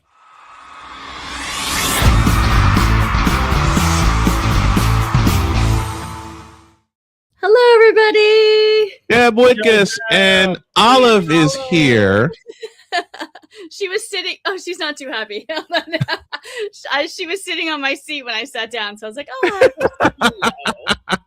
See, Olive just did what Binks did to me about a half hour ago when I picked him up and put him in my lap. Oh man. Cowboys. Now, my first question is, what is going on with training camps turning into WWE all of a sudden? Right? Like, what the hell is going on around Right? here? It did not Who's happen Piston? Who's yesterday. Cheerios? It did not happen yesterday with the Saints and the Rams. I must say, I was there. We were like, Good. There's going to be fights because obviously the Dallas Saints training camp was not good. No. Yeah, who's No, pissed and no. who's Wheaties to start this crap? I mean, yeah, who started this? That's nothing new. I mean, this has been going on since football. I mean, since football was started, like they have training camp, teams fight. That's what they do. And all that shit. So we thought you might have been saying that. Yeah. Do you guys remember? We were a bunch of the media were talking about it yesterday with the Raiders. There was the Raiders and the Rams camp. They stopped it short. Like they stopped the actual practice. The fights were so bad. That was back when Jimmy G was the quarterback. So it was like, yeah, like it went all the way to PR. We were like, hey, what year was that? Like, that's the conversation that was had yesterday. Oh goodness gracious. And it's gotten worse over time. You think so? I mean, I don't well, as Dietz said, it's been happening for the longest time. It's hot. It's hot. Everybody's out there. Nobody wants to get hit. Nobody wants to get hit in practice like that. Yeah. So it's understandable. It's bound to happen. Mm-hmm. There's a line too, because I mean, as far as even the Rams are concerned, like they don't use their starters in preseason games. So right. This is their these joint practices are kind of their preseason games, and that's actually what McVay said yesterday.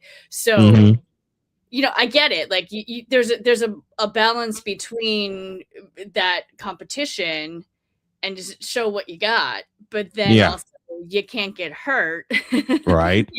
And those fights, so that's that balance there of like no fighting, can't get hurt, but yet show what you have and what you can accomplish. Yeah. So it's wild. It's just wild. We're talking NFC East today, which includes Dietz's Cowboys, which includes Deb's Eagles, and we always say to be the champs, you got to beat the. Oh boy. I'll start with Deb. Your thoughts on the NFC East coming into this season? Is Philly still the team to beat, or is there a dark horse?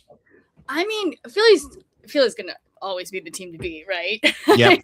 we have at least for the last couple of years. I think we've discussed this. I think and NFC is going to come down to, like I said, Rams, San Fran, Eagles, right? Yep. I obviously AJ Brown has moved on. Yep, he's looking good up here in New England. Yep. Important he hasn't talked to Hurts. Still that drama, like people cannot let it go. Yeah. No. That I mean, up here we've let it not go. Gonna. About the rest of Philly's not gonna let it go. Philly takes some time.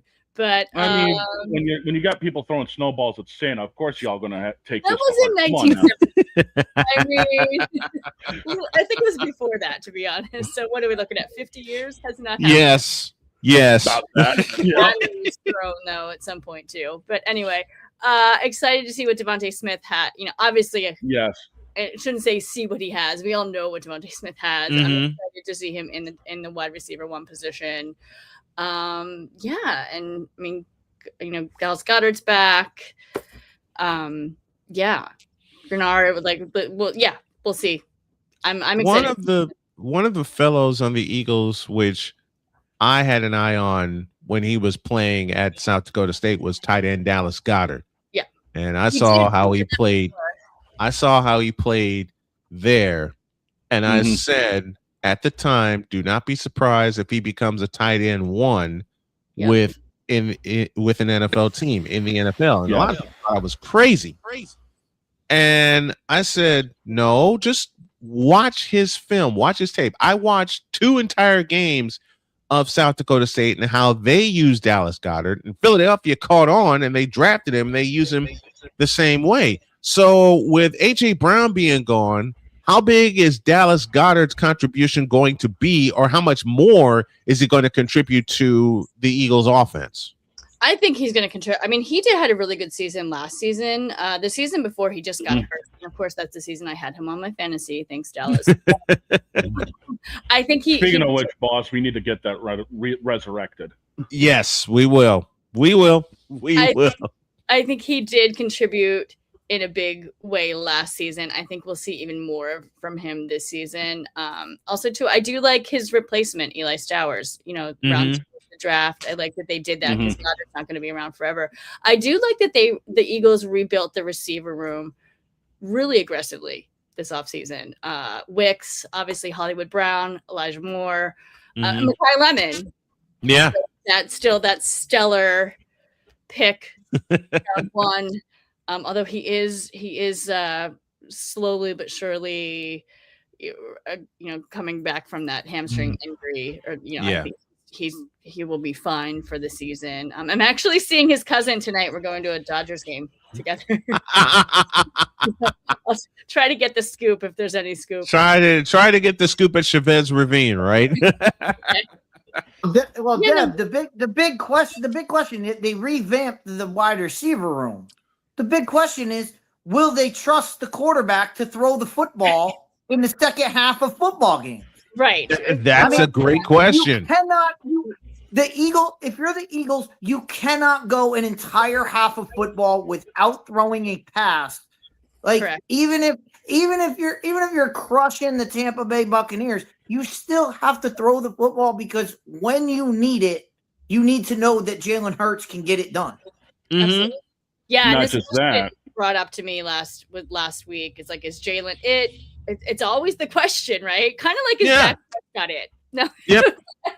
But the better question for me is the Eagles defense going to hold up this year? Yeah. I mean, I do think. Well, as long as they don't spit in anybody's face, I think they'll be fine. Oh my God, that feels like it was like 2 years ago. It was last season, wasn't it? Oh my God. What the hell, Dietz? What the hell? I mean, if Bond is back, he's centerpiece. Yeah. There. I mean, and Cooper DeGene. Dietz, doggone you. Well, let's just hope Nikki Bella isn't distracting Cooper too much. No, they're not together anymore. They split up. He has moved on to a Dallas cheerleader now, I believe. Oh boy. Yeah.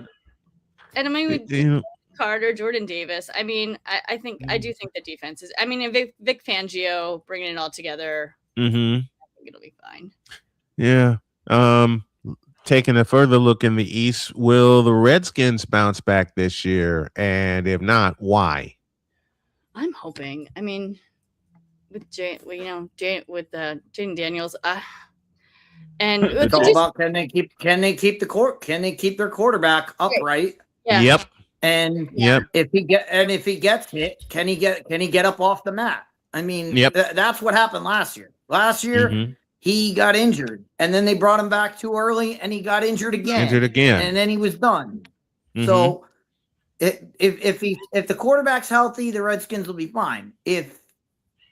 Without Jaden Daniels, they have nothing. Yep. Yeah, pretty much. And Scary Terry will be back, right? Yeah. Season, yeah, so. McLaurin will be back.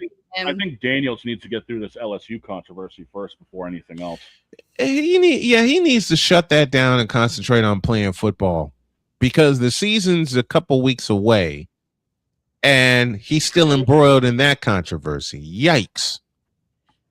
He needs to either let it go or shut it down and then concentrate on what's on the field in front of him. Last but not least, and I know Deb has only a short time with us today, you got the New York Football Giants. Jackson Dart back from an injury. Cam Scatterboo back from an injury. My question is their offensive line. And we've always, as a group, talked about a team's offensive line. Does this offensive line get better to help open the holes for Scatterboo and protect Jackson Dart? Deb, first, your thoughts on the Giants. I'm hoping so. I want to see the Giants do something, even though they're in my division. I do want to see the Giants do something this season. They were, and with Harbaugh especially, I feel like they can. So yeah, I mean, let's hoping that O-line is better this season and go from there, because they've got some great talent on that team, and it's time they show it. Dog, your thoughts real quick. Dealing with the Giants, yeah, you got to keep Cam Scatterboo 100%. You got to be able to get Jackson Dart to actually, I don't know, throw darts. I mean, the wide receiving core needs to smarten up. He can, but it's just a matter of the receiving core being able to be there for him. So I mean, you didn't even mention the biggest return from injury for the Giants is Malik Neighbors. Neighbors, yeah, that's the biggest thing. Keep him healthy, and you guys might actually stand a chance in the East. There's two things about the Giants. First thing, everybody stay out of the tent. When Jackson Dart goes in the tent, everybody else stay out. That's the first thing. The second thing is, dear Giants, the Super Bowl is not Thursday night against Philadelphia, okay? You can't beat the Philadelphia Eagles on Thursday night and then lose collapse the rest of your game, and then lose the entire rest of your games. So you got to play the full season. Yeah, they have to do that. That's our look at the NFC East with the lovely Deb Whitcas, and I know she has a short time with us. She's got to take off. She's got an appointment coming up, but Deb, thank you so much, my dear. We love you. Can't wait to talk to you again. We'll see you soon. Thanks, Deb. Bring your boxing gloves to practice. Yeah, bring the boxing gloves and knee pads.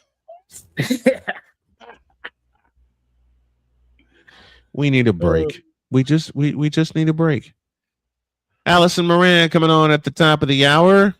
We got a little time to fill before the top of the hour. We're going to have a little fun. Snowman in the morning, back in the deuce. This is Snowman in the morning. SeatGeek is the ticketing app for fans like Boomstick Lady. No free throw is safe from the roar of her sticks. SeatGeek helps her find a seat in the direct eye line of the shooter so she can sit where her boomsticks make the biggest boom. Everybody okay? SeatGeek handles the tickets to sports, concerts, and more, so fans can fan. During bad weather, driving can become downright dangerous. What's your emergency, please? Trust Battle Vision Storm, the revolutionary glare reduction glasses that turn your sight bright during bad weather at night or during the day. Watch your ordinary vision become extraordinary. Battle Vision Storm uses light-optimizing lenses that block blue rays, so you see clearly in heavy rain at night or blinding snow during the day. Heavy rain, snow, sleet, or fog can make it impossible to drive. Not with Battle Vision Storm. Get your Battle Vision Storm for only $19.99. But wait, due to rising costs and supply chain shortages, this may be your last chance to get your very own at this low price. There is a strict limit of 4 Battle Vision Storm per order while supplies last. Don't wait, order now. Call 1-800-483-6319 or visit battlevisionstorm.com. So call 1-800-483-6319 now. Whether it's news, the largest egg producer finds bird flu in chickens at a Texas plant, weather, devastating tornadoes rip through the heart of the United States, inspiration, a breast cancer survivor completed the journey of chemotherapy, and now begins a future one of matrimony or sports. Michael Jordan is shown on a photo with Diddy. LeBron James has a video extolling the virtues of a Diddy party. This has been yet another beating a dead horse presentation. We got you covered. BS3 Network, in association with Comey Media Incorporated, proudly present The Morning Shift with Cole Johnson. Live every weekday at 8 a.m. Eastern, 7 a.m. Central.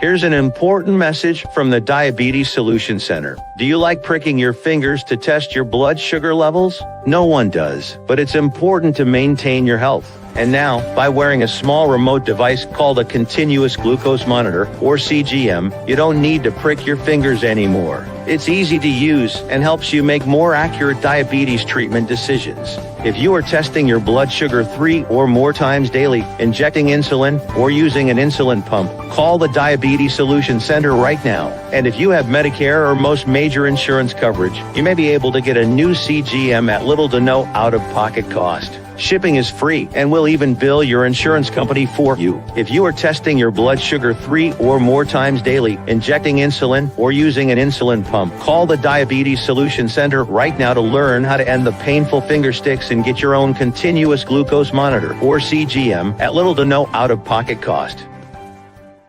'Cause we take this job so serious. Here, bronsexuals. You fool! What in the all types of blue hell? This is Snowman in the Morning. I am going to slim down again. All right, 10 before the hour. The dog is with me. Dietz is returning here. I think he had to get a caffeine refill, and I am off it. 7 full days without caffeine. And you know what this is why I keep a 2-liter next to me for the show.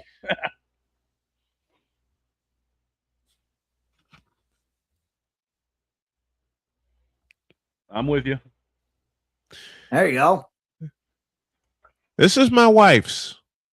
I bought this for her earlier in the week, and I'm probably going to wind up buying her another one because she's got to work overnight twice at the end of the month.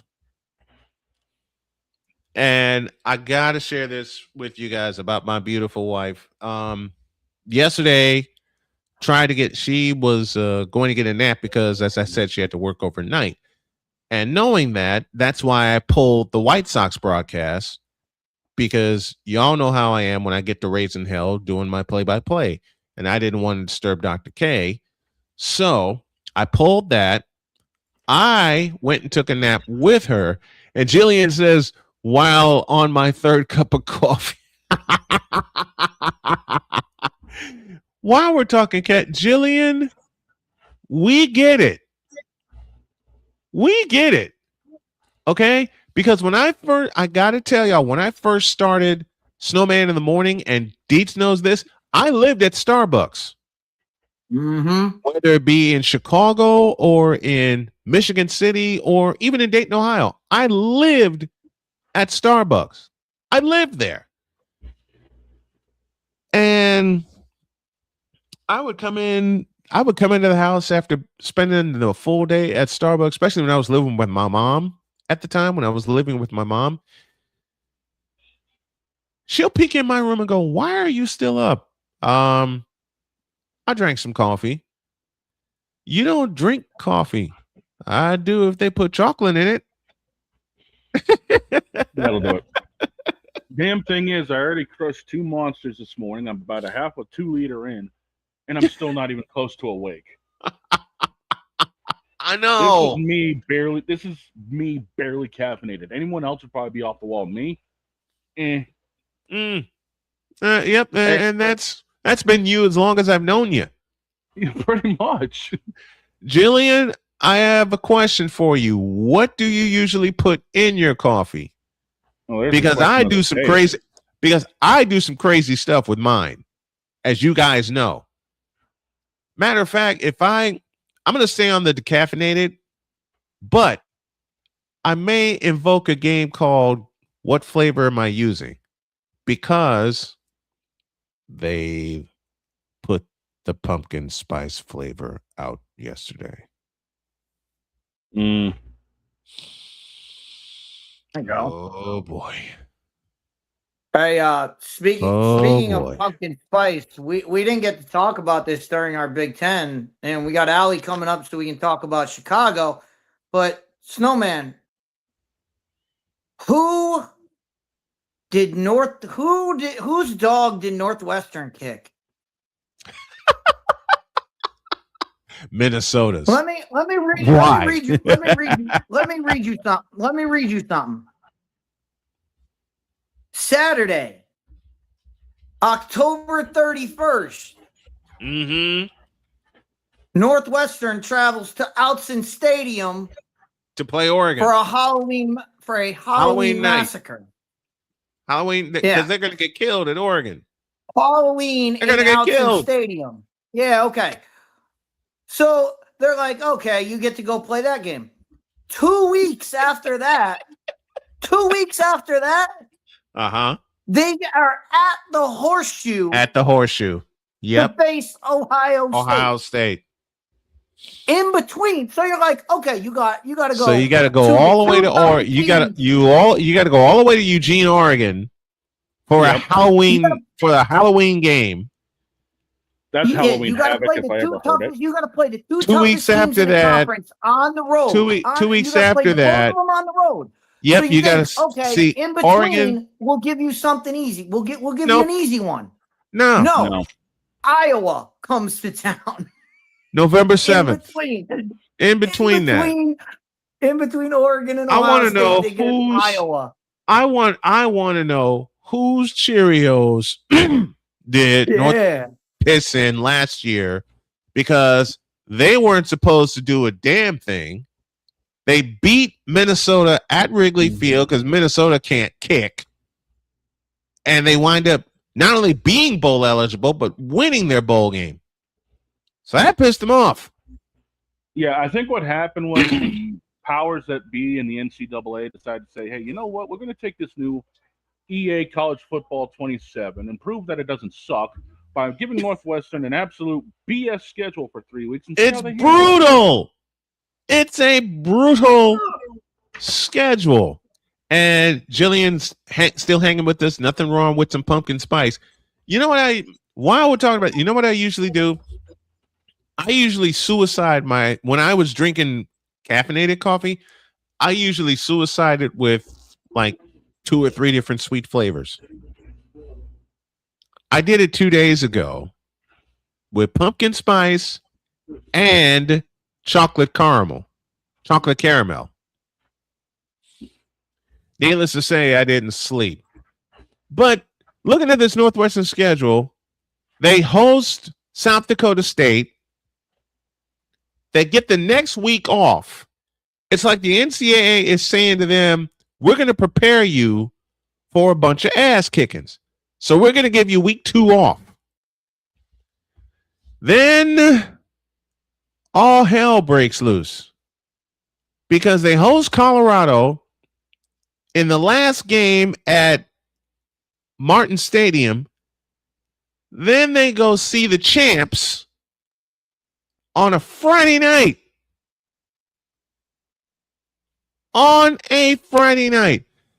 And then they cut the ribbon at New Ryan Field with another night game, another Friday night game with Penn State. What? With the newly revamped Matt Campbell. Penn State. And then homecoming against Ball State. I bet you that's going to be an afternoon game. I'm willing to bet you that's going to be an afternoon game. And then they go to East Lansing, I beg your pardon, to play Michigan State. They host Rutgers. And then all hell really breaks loose. Halloween night at Oregon. And by the way, Halloween night in Oregon, how many Chip Kellys are we going to see in the crowd? Speaking of Chip Kelly, the new offensive coordinator at Northwestern. At Northwestern. And then go back to Oregon. And then on November 7th, Dietz and I are going to fight because Iowa visits Northwestern. Good old Iowa. I will happily listen. When they get done kicking our ass, I will gladly play the Iowa fight song. I have no problem. Then after getting a pounding, and it doesn't matter. Even if you beat Iowa, you know we got to go see Ohio State. It doesn't matter. Then you get to go to. We got to go see. We got to go to the Horseshoe. And we have not beaten the Ohio State University since 2004. And that came in an overtime win at Ryan Field. Because I remember watching it, and I had a bet with somebody, and she said to me, there's no way Ohio State beats Northwestern. I said, oh, yes, there is. And she says, if Ohio State beats Northwestern, I'll buy you dinner. You're on. So as Northwestern was at the 1 yard line, I, of course, called her and gave her the play-by-play call. She didn't like me after that because she called back and said, I guess I owe you a dinner. So after Ohio State happens, and then we go to Minnesota, where Paul Allen doesn't have to worry about his drinking bill. And then we host Illinois. For the first time in a while, Illinois and Northwestern are coming off of bowl wins.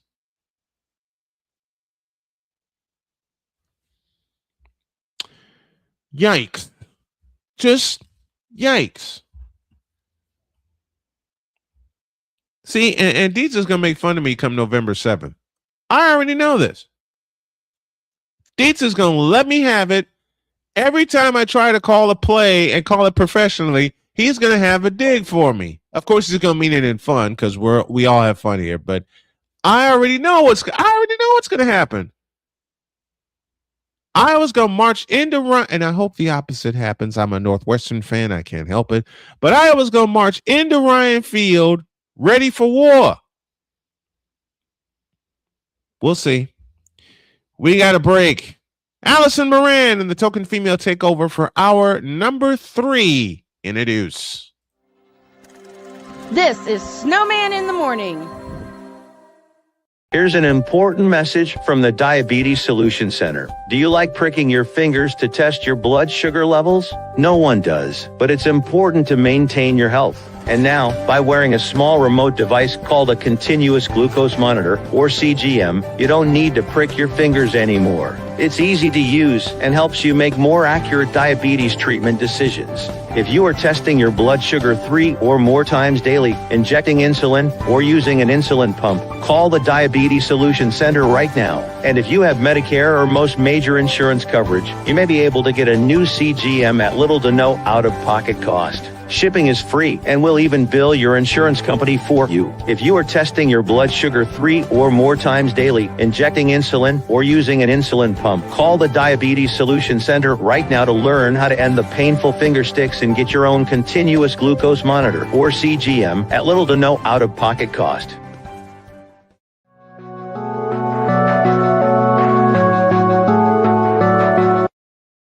I want to do a TED Talk, but I don't have anything to talk about yet. I'm getting there. Life is for the living. We're not here that long. You can learn anything you want to learn without any money spent. What do I really enjoy? What do I really want out of life? I am your host, WIZE. Are you in a life holding pattern? Well, this is for you. Welcome to the Stuck in My Mind podcast. Live every Monday, Tuesday, and Wednesday at 4 p.m. Central.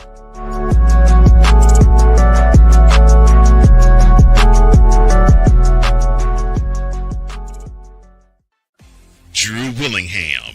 In this case, yeah, you put the blame on Kyle Shanahan for apparently not preparing the team enough for the overtime rules, supposedly. Cole Johnson. Peyton was considered the winner, and he was the darling of all darlings for Jarrell. With a special appearance by Tyrone Alizé McDummy. Ain't nobody calling me. Text. Delete! Delete! Delete! Delete! Delete! Delete! Join these two football enthusiasts as they give you Total Football Talk. Live every Monday at 4 p.m. Eastern, 3 p.m. Central on the Sertoba Media and the Comey Media YouTube channels.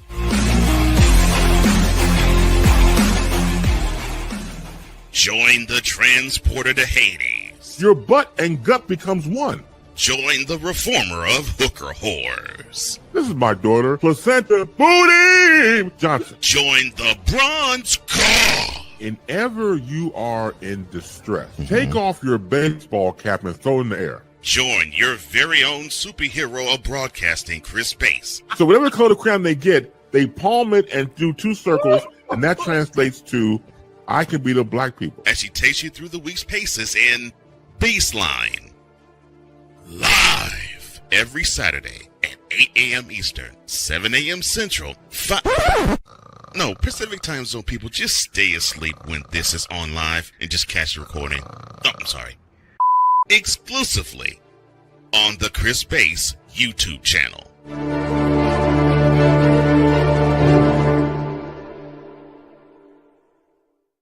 Cause we take this job so serious. I'm on Alarm Island. Give me them cocks! What in the all types of blue hell? This is Snowman in the Morning. Why?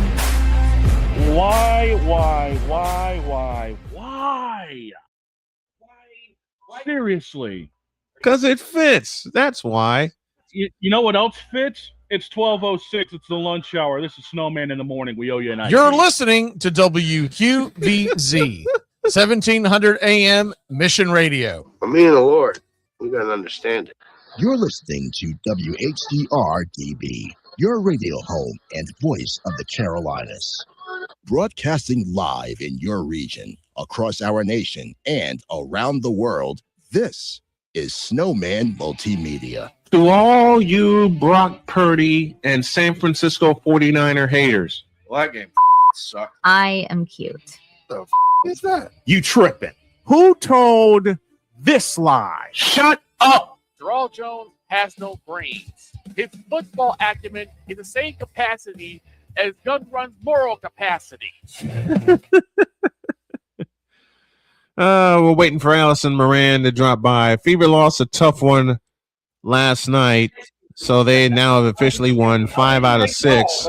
Yeah, and it's proven Dietz's theory to be true that whenever it's a television game for the Indiana Fever, shenanigans happen. And there were some big ones last night. Shenanigans happen. They nearly happened in Atlanta. Yeah.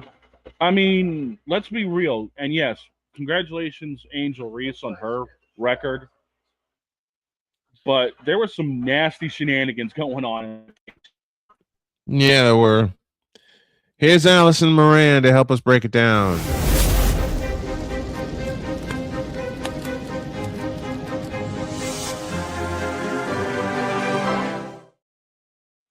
He does indeed set the standard, and in her 4th season with Snowman in the Morning, damn, Allison Moran. I feel old already. How you doing? Happy Friday. Yes, indeed. What's going on, Allie? Doing okay. Doing okay. Happy Radio Week to you, my dear. Thank you. Everything that you have done and accomplished, and thanks for allowing us to revive the token female and add the 21st century video twist to it. I mean, we love doing this. I love you guys too, especially you, Snowman. Thank you. Don't tell Jody. No. I get it. Like a brother. Oh, she knows. Yeah.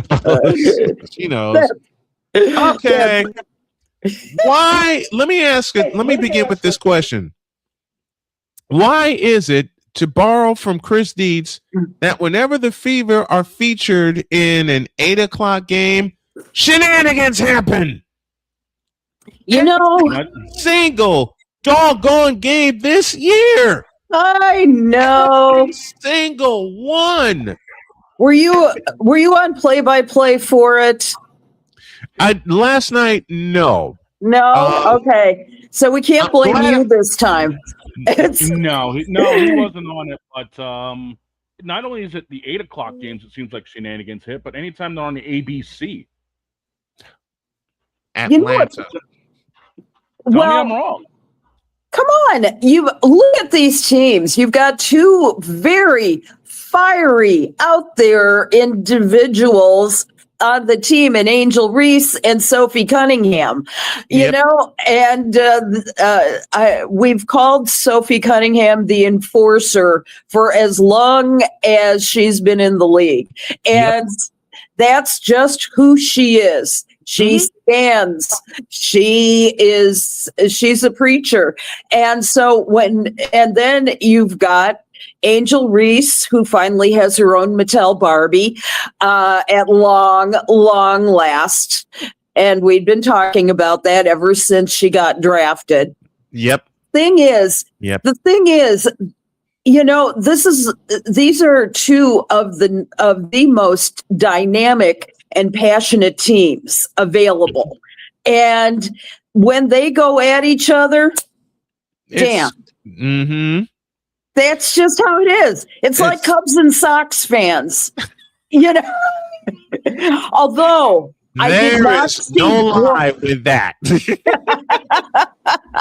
It's funny because I've covered both sides of the baseball quadrant, and yes. And the thing is, I've done it as a season ticket holder for the Cubs. As somebody who has been treated extraordinarily well by the White Sox, but man, you get people in the stands, they go crazy. It's add a little beer into that, those $20 beers, or the beer baseball bat at Wrigley, and this is what's going to happen.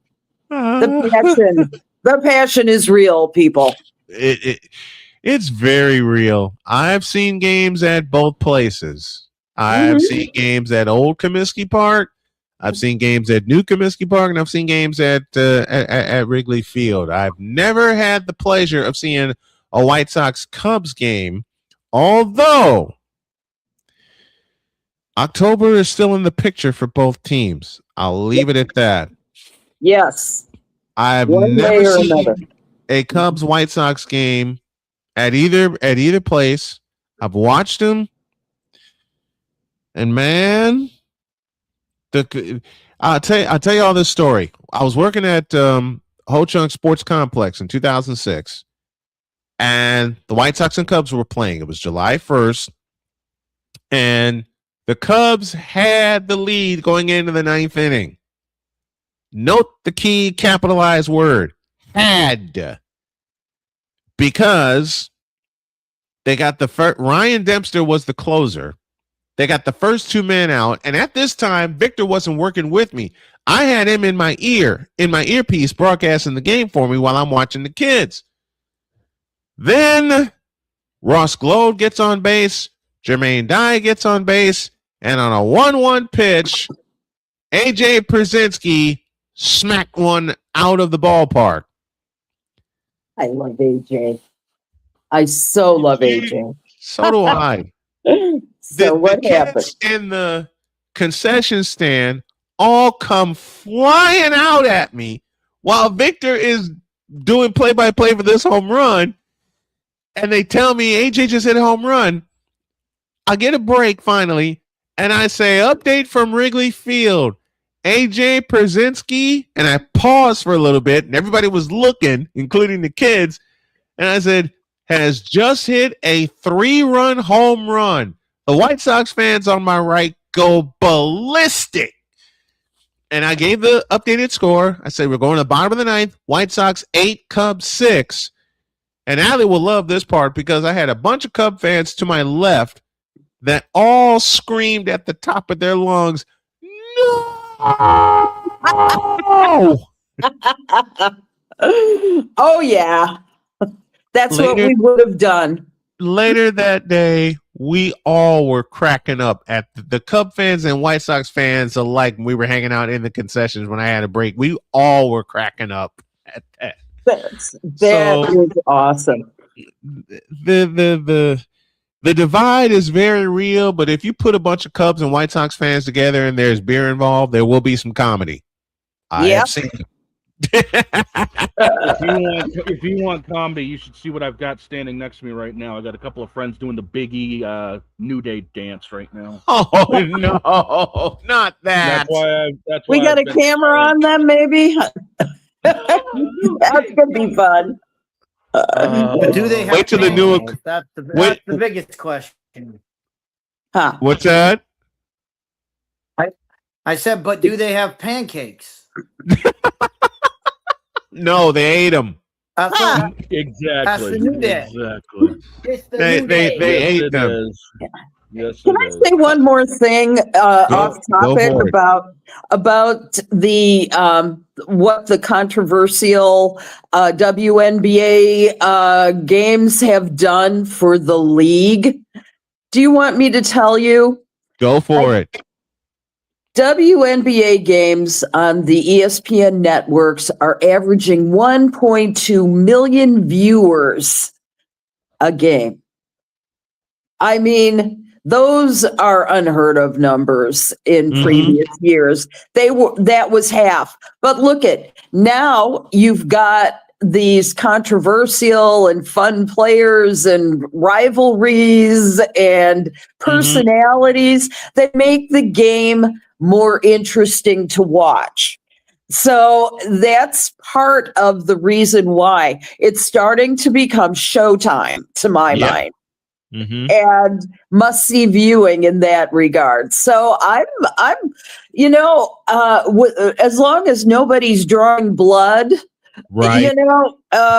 Or maiming, it's all good. It's creating more of an interest in the league. However, the first time somebody slams their head into the court, I am saying it's got to stop. Yep. There was a game where the Fever played Atlanta, and Dog and I were talking throughout the course of that game, and he even asked me, Jody even asked me, "You going to put the headset on for that one?" Nope, I'm on a boycott. And she says, "Why?" I told her why, and she says, "Good move." But I did peek at that Fever Atlanta game. Once upon a time, Atlanta led by, I think they led by double digits in that game. They led by double digits in that game. Dog gets a hold of me and says, "Here we go again." And I walked away from my desk. I said, "I'm not surprised." And he says, "You should see some of these calls. You don't have to tell me." Angel Reese and Caitlin Clark get together. Shenanigans happen. Yeah. Right? It always happened when the Fever played the Sky, especially the two in Chicago where Caitlin Clark did not play. Yeah. There were still shenanigans. It makes no difference when the Fever and the Sky play. They are the Cubs Sox rivalry of the WNBA. So they are, which I think is great. I look at you've got with the Sky, they need, and I mean desperately need, some spark. They've had they have 2 games of wins, but they were against the Phoenix Mercury and the Seattle Storm. And if you can't beat them, you got nothing, baby. It's true though. It is very, very true. We went to overtime the first time we played Chicago in what was a terrific game. Seattle stretched us to the limit, and then Caitlin Clark buried a 3 to basically win the game. They won by 3, 110-107. So the biggest fears that we have talked about are happening in Kathy Englebert's eyes. The Fever won 5 out of 6. They're sitting in 3rd in the standings. They're floating between 3rd and 4th. They're in front of Las Vegas. And then there's the thought The what if thought from last year is what if they hadn't called that ghost foul on Aaliyah Boston in Game 5? Yeah, is in Vegas, and that occurred at the end of regulation. Mm-hmm. And my stance is they don't call that foul. Indiana sneaks out of there and wins the series the same way they did against Atlanta. It certainly is possible. You know, you can debate the what ifs. Watch out right now. You got to watch out right now. The league's biggest nightmare is about to happen. If you get Minnesota, Indiana. Yeah. If you get Minnesota versus Indiana in the finals. And get who are they gonna push? Are they gonna push Caitlin Clark? Are they gonna push Olivia Miles? Collier? Because guess what? The league office hates both of them. Mm-hmm. Yeah. The league office hates Nafisa Collier because of she got the ball rolling. She got the ball rolling last year by throwing Kathy Engelberg under the bus. We all know they already hate Caitlin Clark. So the biggest nightmare would be if it's Lynx Fever in a finals. If it's Lynx Fever. Wait a minute. Let's add to that. If it's Lynx Fever in the finals and it goes the distance. I say ratings are through the roof. Oh yeah. I say that. If they meet in any playoff series, their ratings are going to be through the roof. If they play for the world championship, oh my heavens, the numbers are going to be stupid. Yes. Because like Dietz said, first of all, who are they going to push? Who are they going to and I'll add a word to Dietz's question. Who are they going to reluctantly push? Who are they going to reluctantly push? Yeah, because if you remember last year, they're going to have no one to promote. They're going to have no one to promote the game. Right? How are they going to do? Both star players. Yep. They hate them. And it could come down to that because Indiana's fighting their stride. They are one of the highest scoring teams in the league. They have the most 100-point games this season. They've done a hell of a lot better playing as a team. You know, with all. Dietz said it earlier in the week. All the controversy now is floated towards Sophie Cunningham, so Caitlin Clark can just play ball, and they have gotten their act together. They've won 5 out of 6. You got Minnesota, who's just blowing people away, sitting at the top of the league right now, and not many people expected it. No, let me change that. Very few people expected it because of the injury to Nafisa Collier. Then Olivia Miles shows up. And we can have a collision course between Minnesota and Indiana, 2 teams the league does not want to see in the finals, let alone a playoff series. You know, and speaking of Minnesota and Olivia Miles, how's Dallas? How's Dallas feeling right now? Like I bet they're glad they've got the 3-point champion on their team. Oh wait. She's done. Oh wait, she's injured out for the year. Yeah. How sad.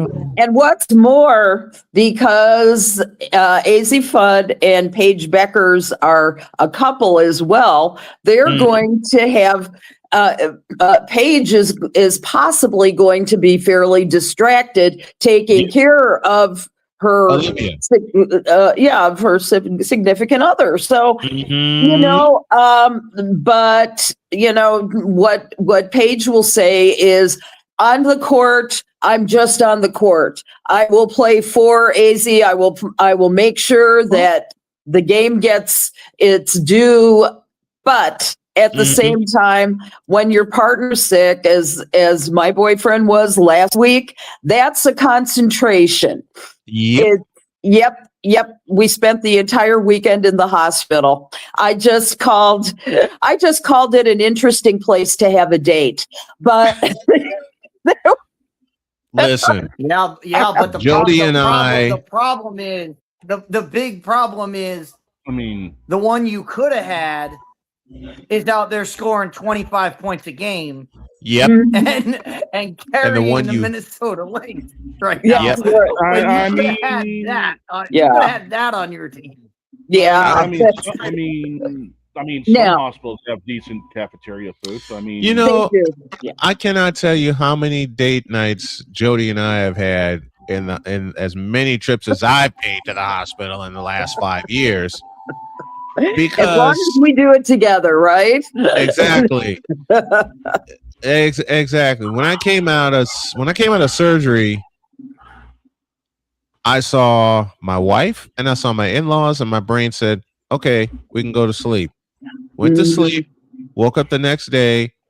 One of the first questions out of my wife's mouth: "Are you hungry?" Yes. Yep. I had to go a full 24 hours without eating, and my body was mad at me. I'll bet. But in all seriousness, we had to ease back into that because I just had 5 organs taken out of me. But Jody joked around, "Are you hungry?" Yes. What would you like to eat? Yes. The running joke here on the program. Asking people our size if we're hungry. What the hell? Oh, Jody knows my appetite. Yeah. Jody knows my appetite. And you know what's even more fun is some of the stuff that she cooks up and we cook up during football season. Because she'll ask me, "What do you want?" And I do this to her all the time, and I make her laugh every time. "What do you want for a snack?" Yes. That's right. That's like, I mean, you want to talk about food like that?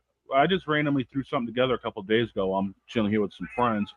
How about some Mexican and teriyaki flavored sloppy joes? You know what? Stop it. Stop it. I gotta tell you, completely wiped out in the night.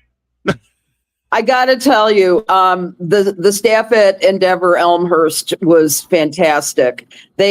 Greg was on a liquid diet, literally IVs for 4 days, and when Crohn's attacks are no joke. They're very difficult, and he hadn't had one in many years, but things happen. I had a friend of mine that I got really close to who had Crohn's pass away a while back. So dear God. I'm so sorry. Yeah, it's not an easy disease to manage, especially when food is, the staff of life, and you just can't. You can't believe how much management there is in what you do for it. But learned a lot with his, with what he's had to do for that. It's inspiring, and he's doing just fine now. Lost about 8 pounds in the hospital, and went down to 200 for the first time, and I don't know when. He's usually stayed between 210 and like 215, and it was unbelievable. I frightened the daylights out of my wife when we had just come home, and a few days after that, I stepped on the scale. My legs were wobbly, and it read 208. Wow! Frightened the daylights out of me. Because you're a tall guy. 6'5". Yeah, that's like waif-like for you. That's Reggie. Yeah. Everybody will get this one. That's like Reggie Miller, like for me. Because he was 6'7" and 180. Yes. My mother said, "You need to get down to 180. Mom, do you see how tall I am? I am 6 feet 5 inches tall. How the hell am I going to look at 180 pounds? That's like emaciated." And I said, "That's like that." I said, "That's like Reggie Miller." She says, "What's wrong with that? People will think I'm smoking." And I haven't smoked a day in my life. I mean, come on here, boss. You and I are about an inch difference. So, I mean, obviously we can carry the big frames. I've been carrying a big frame all my life. I'm at 260. I was gonna say last time I saw 200 pounds, I was in high school and 6'2". Man, same. It was my sophomore year. I grew from 5'7" to 6'1" and just crossed 200 pounds. That's the last time out before all hell broke loose with my cancer and I got down to 208. That's the last time I was when I went away to school. When I graduated, I was 6'4" and 215. Wow. Yeah. Then I was 6. Yep. I went away to school and the dorm food happened. I was 6'4", 200 when I graduated. I was 215 when I went away to class, when I went away to school. And then the dorm food happened. Yep. And once the dorm food happened, goodbye. The freshman 20, the freshman 25. But you know what you should have done, Brian? You should have done what I did. Get mono. I got mono my freshman year of college at Drake University. I lost like, I don't know, 35 or 40 pounds, something like that. My roommate got mono. Oh, all I did was get a horrible case of the flu. Yeah. And I stayed in bed. I stayed in bed for a week. And it was the same week they had not only a basketball game going on, but it was towards spring, so they're warming up for baseball, of course. And I got a phone call saying, "Can you do public address for our baseball game?" I responded, and they heard half of my voice, and they said, "Never mind. We'll call you tomorrow." Yep. By the way, it wasn't the freshman 15; it was the freshman yes. Yes. The freshman what? I couldn't hear that. The freshman yes. Yeah. The freshman yes. Yes. Because I saw and ate nearly everything. Because as long as you have, the rule was, as long as you have an ID and it works, have at it.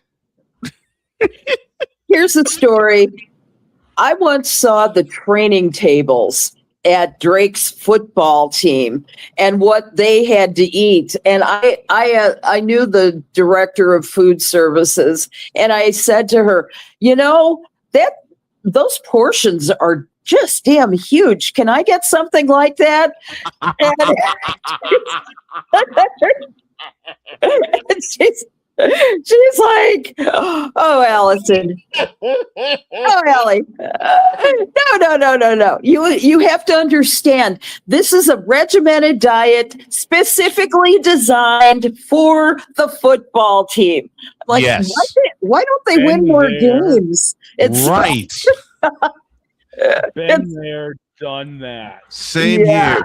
Yeah. I've seen the training tables for different sports. Mm-hmm. I've also seen Allie can confirm this. I've also seen the training tables for the media that they put out there. Mm-hmm. Yes, they are good. Mostly, they are very good. Yeah, I tell you this one. I had to drive to University of Northern Iowa for a Chicago State game at Northern Cedar Iowa. Rapids. Yep. Mm-hmm. Best friend lives there. Hi, Jeanette. I'm like, how am I going to get there? This is when you printed out maps. This is when you printed out maps. Yeah. I'm driving, and a friend of mine before I left said, "Just look for the Unidome. You'll be in the area." And doggone it if I didn't see it. I was in the area. Yep. And I got there. I got into the student center because someone let me into the student center because the McLeod Center floor was not that far away. What do you think I did when I finally sat down? I went to sleep. I knocked out. Good. I knocked out and Dietz will enjoy this one. I didn't hear a thing until the then voice of the University of Northern Iowa and the great Gary Rima said, and I quote, "I'm looking for the voice of Chicago State basketball." And I sat straight up. I straightened up my tie, and I walked up to him and I said, "You're looking at him." He and I have been friends ever since. I love that. And then the food came out. And when I say the food came out, there were subs that were like that. And those are the small ones. I'm not going to mention, and Allie knows this from covering the sky with me, I'm not going to mention how much pizza they put out there. Yeah. I'm not going to mention how much caffeine they put out there. I mean, enough. They stacked the caffeine on top of each other. Mm-hmm. And then there's the sugar table. Yeah. If anybody has worked a game, you know what the sugar table is. And the sugar table lasts until the end of halftime. Because there will be people snatching everything off of the sugar table before the second half of the game. That's so crazy. Lord knows we've done that. Yes. Allison Moran with us on this fabulous Friday edition of Snowman in the Morning. Well, talking training tables for the media and also talking WNBA and its worst nightmare possibly happening. You're talking about the transgender issues at this point, which they have not addressed. Yes, nope. you have up to 4 individuals, 4 washed up male NBA players declaring for the 2027 WNBA draft. Yes. Yeah. Allie, I don't know if you saw the show last week. I did not. I'm sorry. I made my pitch to the WNBA. Hire me as your spokesperson. Oh, because I did it wrong. I did it wrong. Let me do it again. Dietz, floor is yours.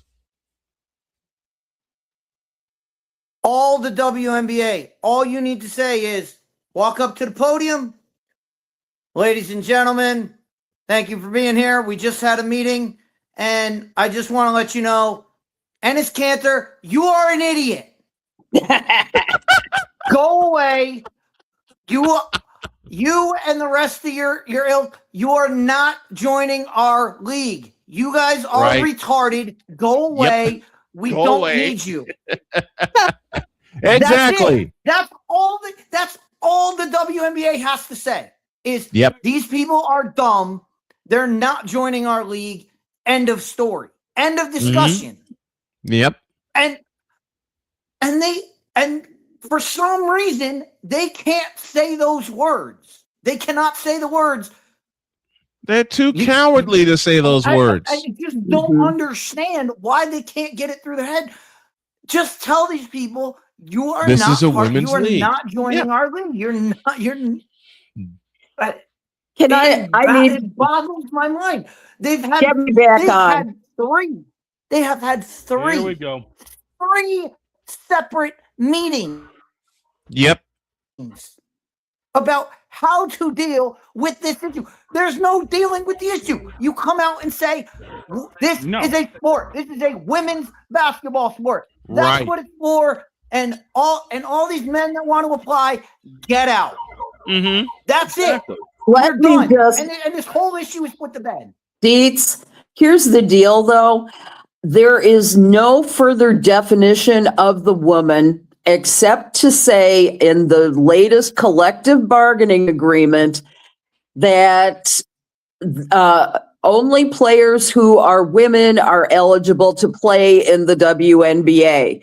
Now, it doesn't say that they are transgendered into it. It doesn't say that they do not define a woman as, having any biological set of attributes. So the thing is that technically Enes Kanter, as much as I do not wish him to do this, he has, I believe that him, Royce White, name I can say Royce really, White. yeah, Royce White, both said that they identify as women. Okay, where's the evidence? Where's the evidence that they identify at all as women, except for saying so? Now, that makes a mockery of what a woman is and what a transgender woman is.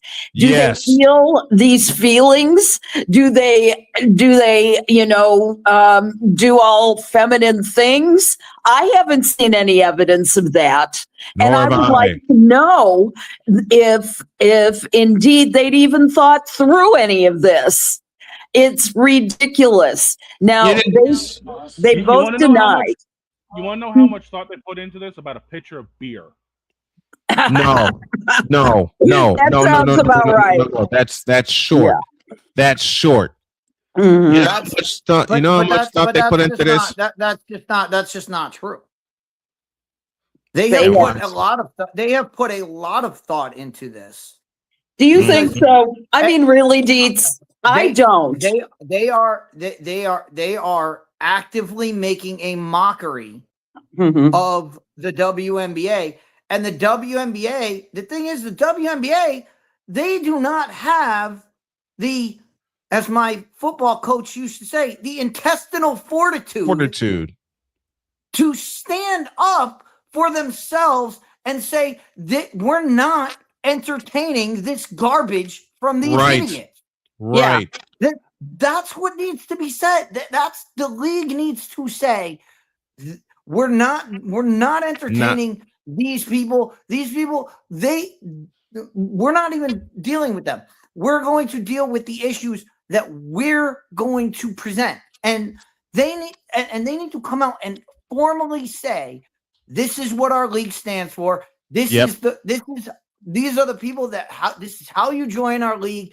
And this is how you go through it. And if they want to say, hey, if they want to go the Olympic route of biological women or all the other sports leagues that have done this, right? They can go. That's the easy way to do it. But the easiest way to do this is just shoot them down right away, tap them take them out at the knees, and move on, and start the process of saying, this is how these are the steps a transgendered person needs to do before they are put into our league, because our league is for women, and you need to say that outright. They got to be specific. They got to be specific. They absolutely, and Dietz, you're absolutely. They have to be absolutely specific on the requirements. Dietz uses a word all the time in college football. What are the requirements? I know requirements is not the word. Criteria. What is the That's criteria? the word I'm looking for. Criteria. The criteria is that, and certainly that can be discussed and that can be drawn out to this. These are the steps that need to be taken. These are what we need. I'm not gonna lie to you. I'm not transgendered. I know 2 transgendered people, and they don't play sports, so none of this matters to them. So I'm not gonna go bother them and say, hey, how did you do it, and what did you do? Like to yours. So I don't know what those steps are. But there are clear steps that can be followed.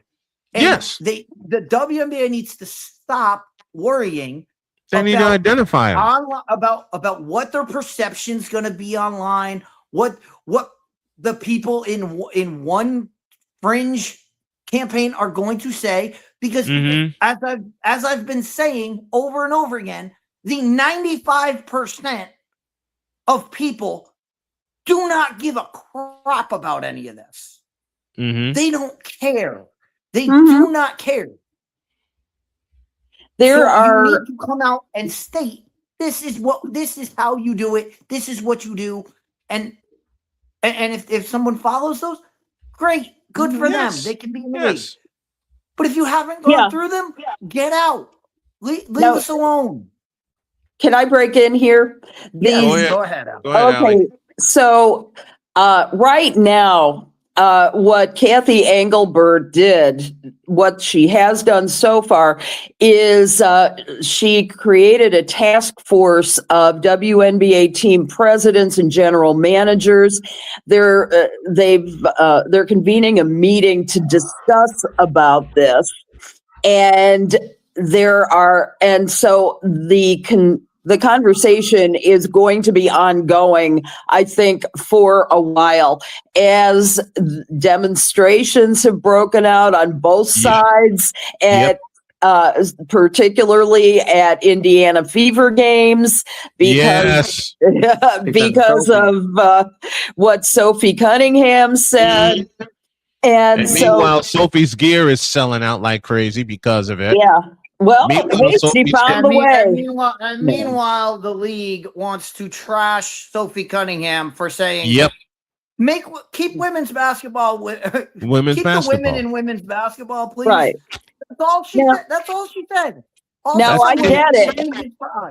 I get all of that, and I've had plenty of discussions with people on both sides of of this issue, and you know where my sentiments lie is it needs to be after the transition, when the muscles are softened, when they compete as women.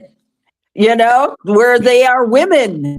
And it's got to be a period of time. Yes. It's got to be a period of time where they played as women. Yes. I would even say if I'm the WNBA. Dietz, someone else is talking. I think Dog was saying something. Dog, your thoughts? We've already got this figured out. I mean, we don't need a damn task force. All we need to do is go down to Lower East Side, grab some sandwiches, tell all these people exactly what our plan is, and hey, by the way, your problem's solved. That's it. What a great idea. Anything? The WNBA doesn't even have to come up with an answer. All they have to say is you have to have competed as a woman in another sanctioned league. And then they don't have to deal with it. And then they don't have to deal with it. You have to deal with. You have to have played as a woman in the NCAA. You would have had to play, in some league overseas or overseas, some other. You completely wash your hands of it and say it's somebody else's problem now. I mean, that's an easy fix right there. Yeah. The easy fix is define what you want to define. Define if you're making the transition, as Ali says, and to piggyback off what Dietz says, you have to have competed as a woman in a sanctioned league, and I say give it at least 2 years. Yes, because there's a lot of training involved for 2 years. There's a lot of different training involved for 2 years, and you allow those 2 years to see if they can get used to it. Yeah, but I think it's a great idea. The problem is what Ali just brought up is that this is going to take. This is taking to put all these committees together, to have all these meetings. It's taking time. Yes, and they don't have time. Time is not on your side here. No, time is only going to make this worse. And I brought this up last week, but there was a VTuber who came out and basically said exactly what I said the WNBA should just say, women are women. Let this be for women. And trans people, they need to have a process to become a woman. They can't and she got maligned. She got canceled by one of her sponsors. And guess what? That sponsor is out of business now. Yep. Because all of her fans jumped ship, and she went from 700 subscribers to over 1,000 in a week. Wow, that's great. This is why I'm saying, if the WNBA keeps going along and keeps prolonging this, they're not going to see any. And to be honest, none of this helps them. It's just going to hurt them. And to be honest, they've prolonged this for entirely too long. This has been part of the issue that has gone on for at least 3 years, if not more. If not longer. Yeah. If not longer. Yeah. I mean, there have been non-binary athletes. There was Laisha Clarendon and trying to think of the other one, A.D. Doer. They have both played in the WNBA, but they were also born female. But they just did not, so their skills were probably commensurate. And not transitioning in the way that what we're talking about right now. But there have been no known transgender women ever playing in the WNBA. However, at this point, also, you have more kids in this generation coming out as non-binary or transgender. And so what there needs to be an accommodation for the future. I was very surprised when they didn't have this in the CBA, given the controversy that's been surrounding this for a few years now. And it was shocking. You can identify all you want to as a woman, and I know there's been some crazy stuff like at the Olympics, particularly in the Berlin Olympics in 1936, when it was rumored that a couple of the track guys grew their hair long and competed as women. And you really couldn't tell because they had soft features, so they could have gone either way. But it is, to me, this is an issue that is, like we've said, so long overdue for actual clarification from somebody who is qualified to talk about it. Kathy Engelbert is the money person.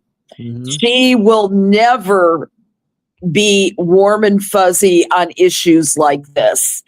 She never will. You just said it. She never will be. This should have been nipped in the bud a long time ago. Yes, because you should have anticipated. If you've been talking about, Snowman, we have talked about this over and over and over again on this show. This is the problem of there's an issue. Somebody says, "Hey, what if this happened? What if X happens?" Oh, that's crazy. That'll never happen. Right. What happens 3 years down the road? X happens, and nobody is prepared for what's coming. And they're definitely not prepared for years. And they're definitely not prepared for this. This has been, as Ali pointed out, staring them in the face for the longest time. And Dietz, you said it also. The wildest what if, as far as the WNBA goes, is happening right now. It's being challenged. The craziest what if of what ifs with the W is being challenged right now, and they are not prepared to do anything about it at all. And it's going to turn it upside down. Well, what am I talking about? It's already up. It's already upside down. It's going to flip it sideways. Look at the way we're talking about it. We've got Enos Cantor Freedom and Royce White taking advantage of that gray spot in the WNBA, and really, for all intents and purposes, they're making a mockery out of the W. And Kathy Engelbert and the team should not have allowed such a thing to happen. Exactly. It should have and I didn't read word one about anything that Kathy Engelbert has done to directly address their remarks about women. About these, they now identify as female. And like we said, well, we know the reason. Hold on, Dietz. Well, we know the reason for that. They won't deal with it. They won't deal with it in their own statement. In their statement the other day, last week, they said in their statement, we're more concerned about our players being harassed online. This is what they're focused on. They're not focused on this. They're focused on online trolls. Trolls. You have to balance. They know better. They should not be focusing so hard on one issue that the other plates start dropping as they're spinning. Right? It's so difficult to watch that because we all love this league. We all are rejoicing in its growth and the interest, and it's the reason why you have me on is to talk about it. I mean, if there was nothing worth talking about, we wouldn't be here, right? So it matters. It matters for the future. It matters to the kids who are coming up now who want to have real role models in the sport. I know that every player I ever introduced my kid to was somebody that they looked up to and admired. And it helped them to clarify who they were. My kid, they because they understood the players. They had an innate understanding of who those players were and how much they impacted her. And she learned. I should say, my kid is non-binary. She learned to fight. They learned to fight as a result of having these role models. And, they were around when Elena Della was part of the Sky, and they met Sylvia Fowles. These individuals made a difference personally because they were willing to come and talk to Lev and become, an influence in their life. And I could not believe how much Lev carries that today as they're doing their own, deciding on what their future is going to be. They're 21 years old. Same with my daughter Sonia. And her biggest role model is that's a greater discussion, Alex, of this league and their promotion. You always hear about this league and we're an inspiration to girls and we're an inspiration to girls. Why aren't you trying to be an inspiration to boys? Why aren't you trying to be an inspiration to all children? There you go. Play basketball. And what's interesting? I went to basketball camp for years, and you want to know who Nikisha Sales was one of the greatest people I've ever met.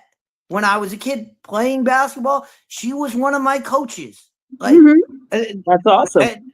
And that's what really gets me about this league. They're so focused on, we need to be the inspiration for girls. No, you need to be the inspiration for everybody. Be the inspiration for children. Yeah. Because Children everywhere. I've talked to so many kids that are big fans of Caitlin Clark now, and I talked to kids in the past that were big fans of Elena Deladon, as you said, Allie, and Sylvia Fowles and Courtney Vandersloot. And every Kids Day that we did at the Rosemont Horizon, A, was sold out, and B, was louder than hell. Yep. Even in the days when most WNBA teams were averaging about 3,000. Yep. With the season ticket holders. I mean, Chicago actually set that stand. Well, the Sparks set the standard first because they were selling out the Forum, and then the Liberty followed. The three teams that set the standard as far as attendance goes in their arena: the Houston Comets, the New York Liberty, and the Los Angeles Sparks. The Sparks were selling out the Forum, Liberty was selling out MSG, and the Comets were selling out the old Summit in Houston. Then the Chicago Sky came along in 2014 and introduced Kids Day, and on days where teams played in the evening and they were barely drawing 6,000 to 7,000, we had 18,500 at the Rosemont Horizon, and they were all kids, and they were loving it. Yeah, boys and girls. We got to get the heck out of here because Jody's yelling at me in my ear. I know, honey, I know, but this is a conversation we have got to continue. And yeah, for sure. I was gonna say before we went, there was one last note, and it's on attendance.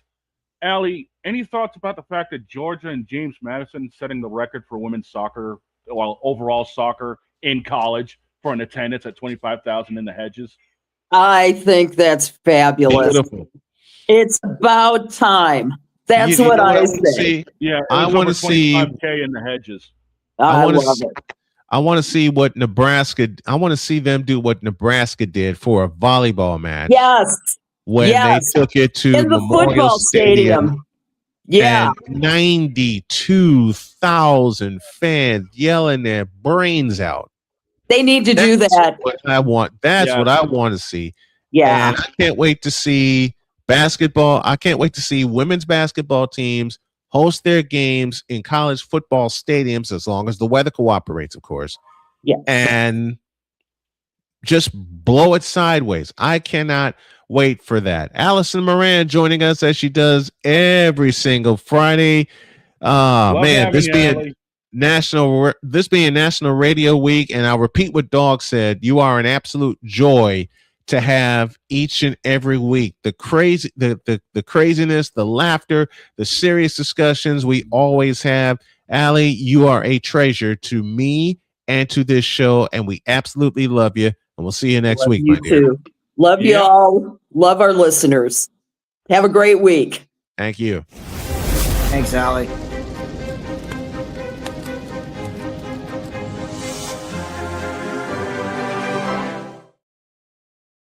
Now, before we get out of here, there is some breaking news. Stupid University is adding a new class, Business Practice 101, taught by Kathy Engelbert, Associate Professor Vince McMahon. Shut up. Shut up. Shut up. Shut up. Shut up. Shut up. Now we can get out of here. I let this cat out of the bag in the pre-show meeting. I'll let it out here. Beginning September 8th, we will join Under the Hood with J Hood's network. So yeah, nice. we're growing. And to those of you who say we don't grow, watch this. Have a great weekend. God bless. Remember to make your next move your best move, and always remember, if your dreams don't scare you, they are simply not big enough. Dream big, do bigger. Take a look at us. You can do it too. So long, everybody. Yep.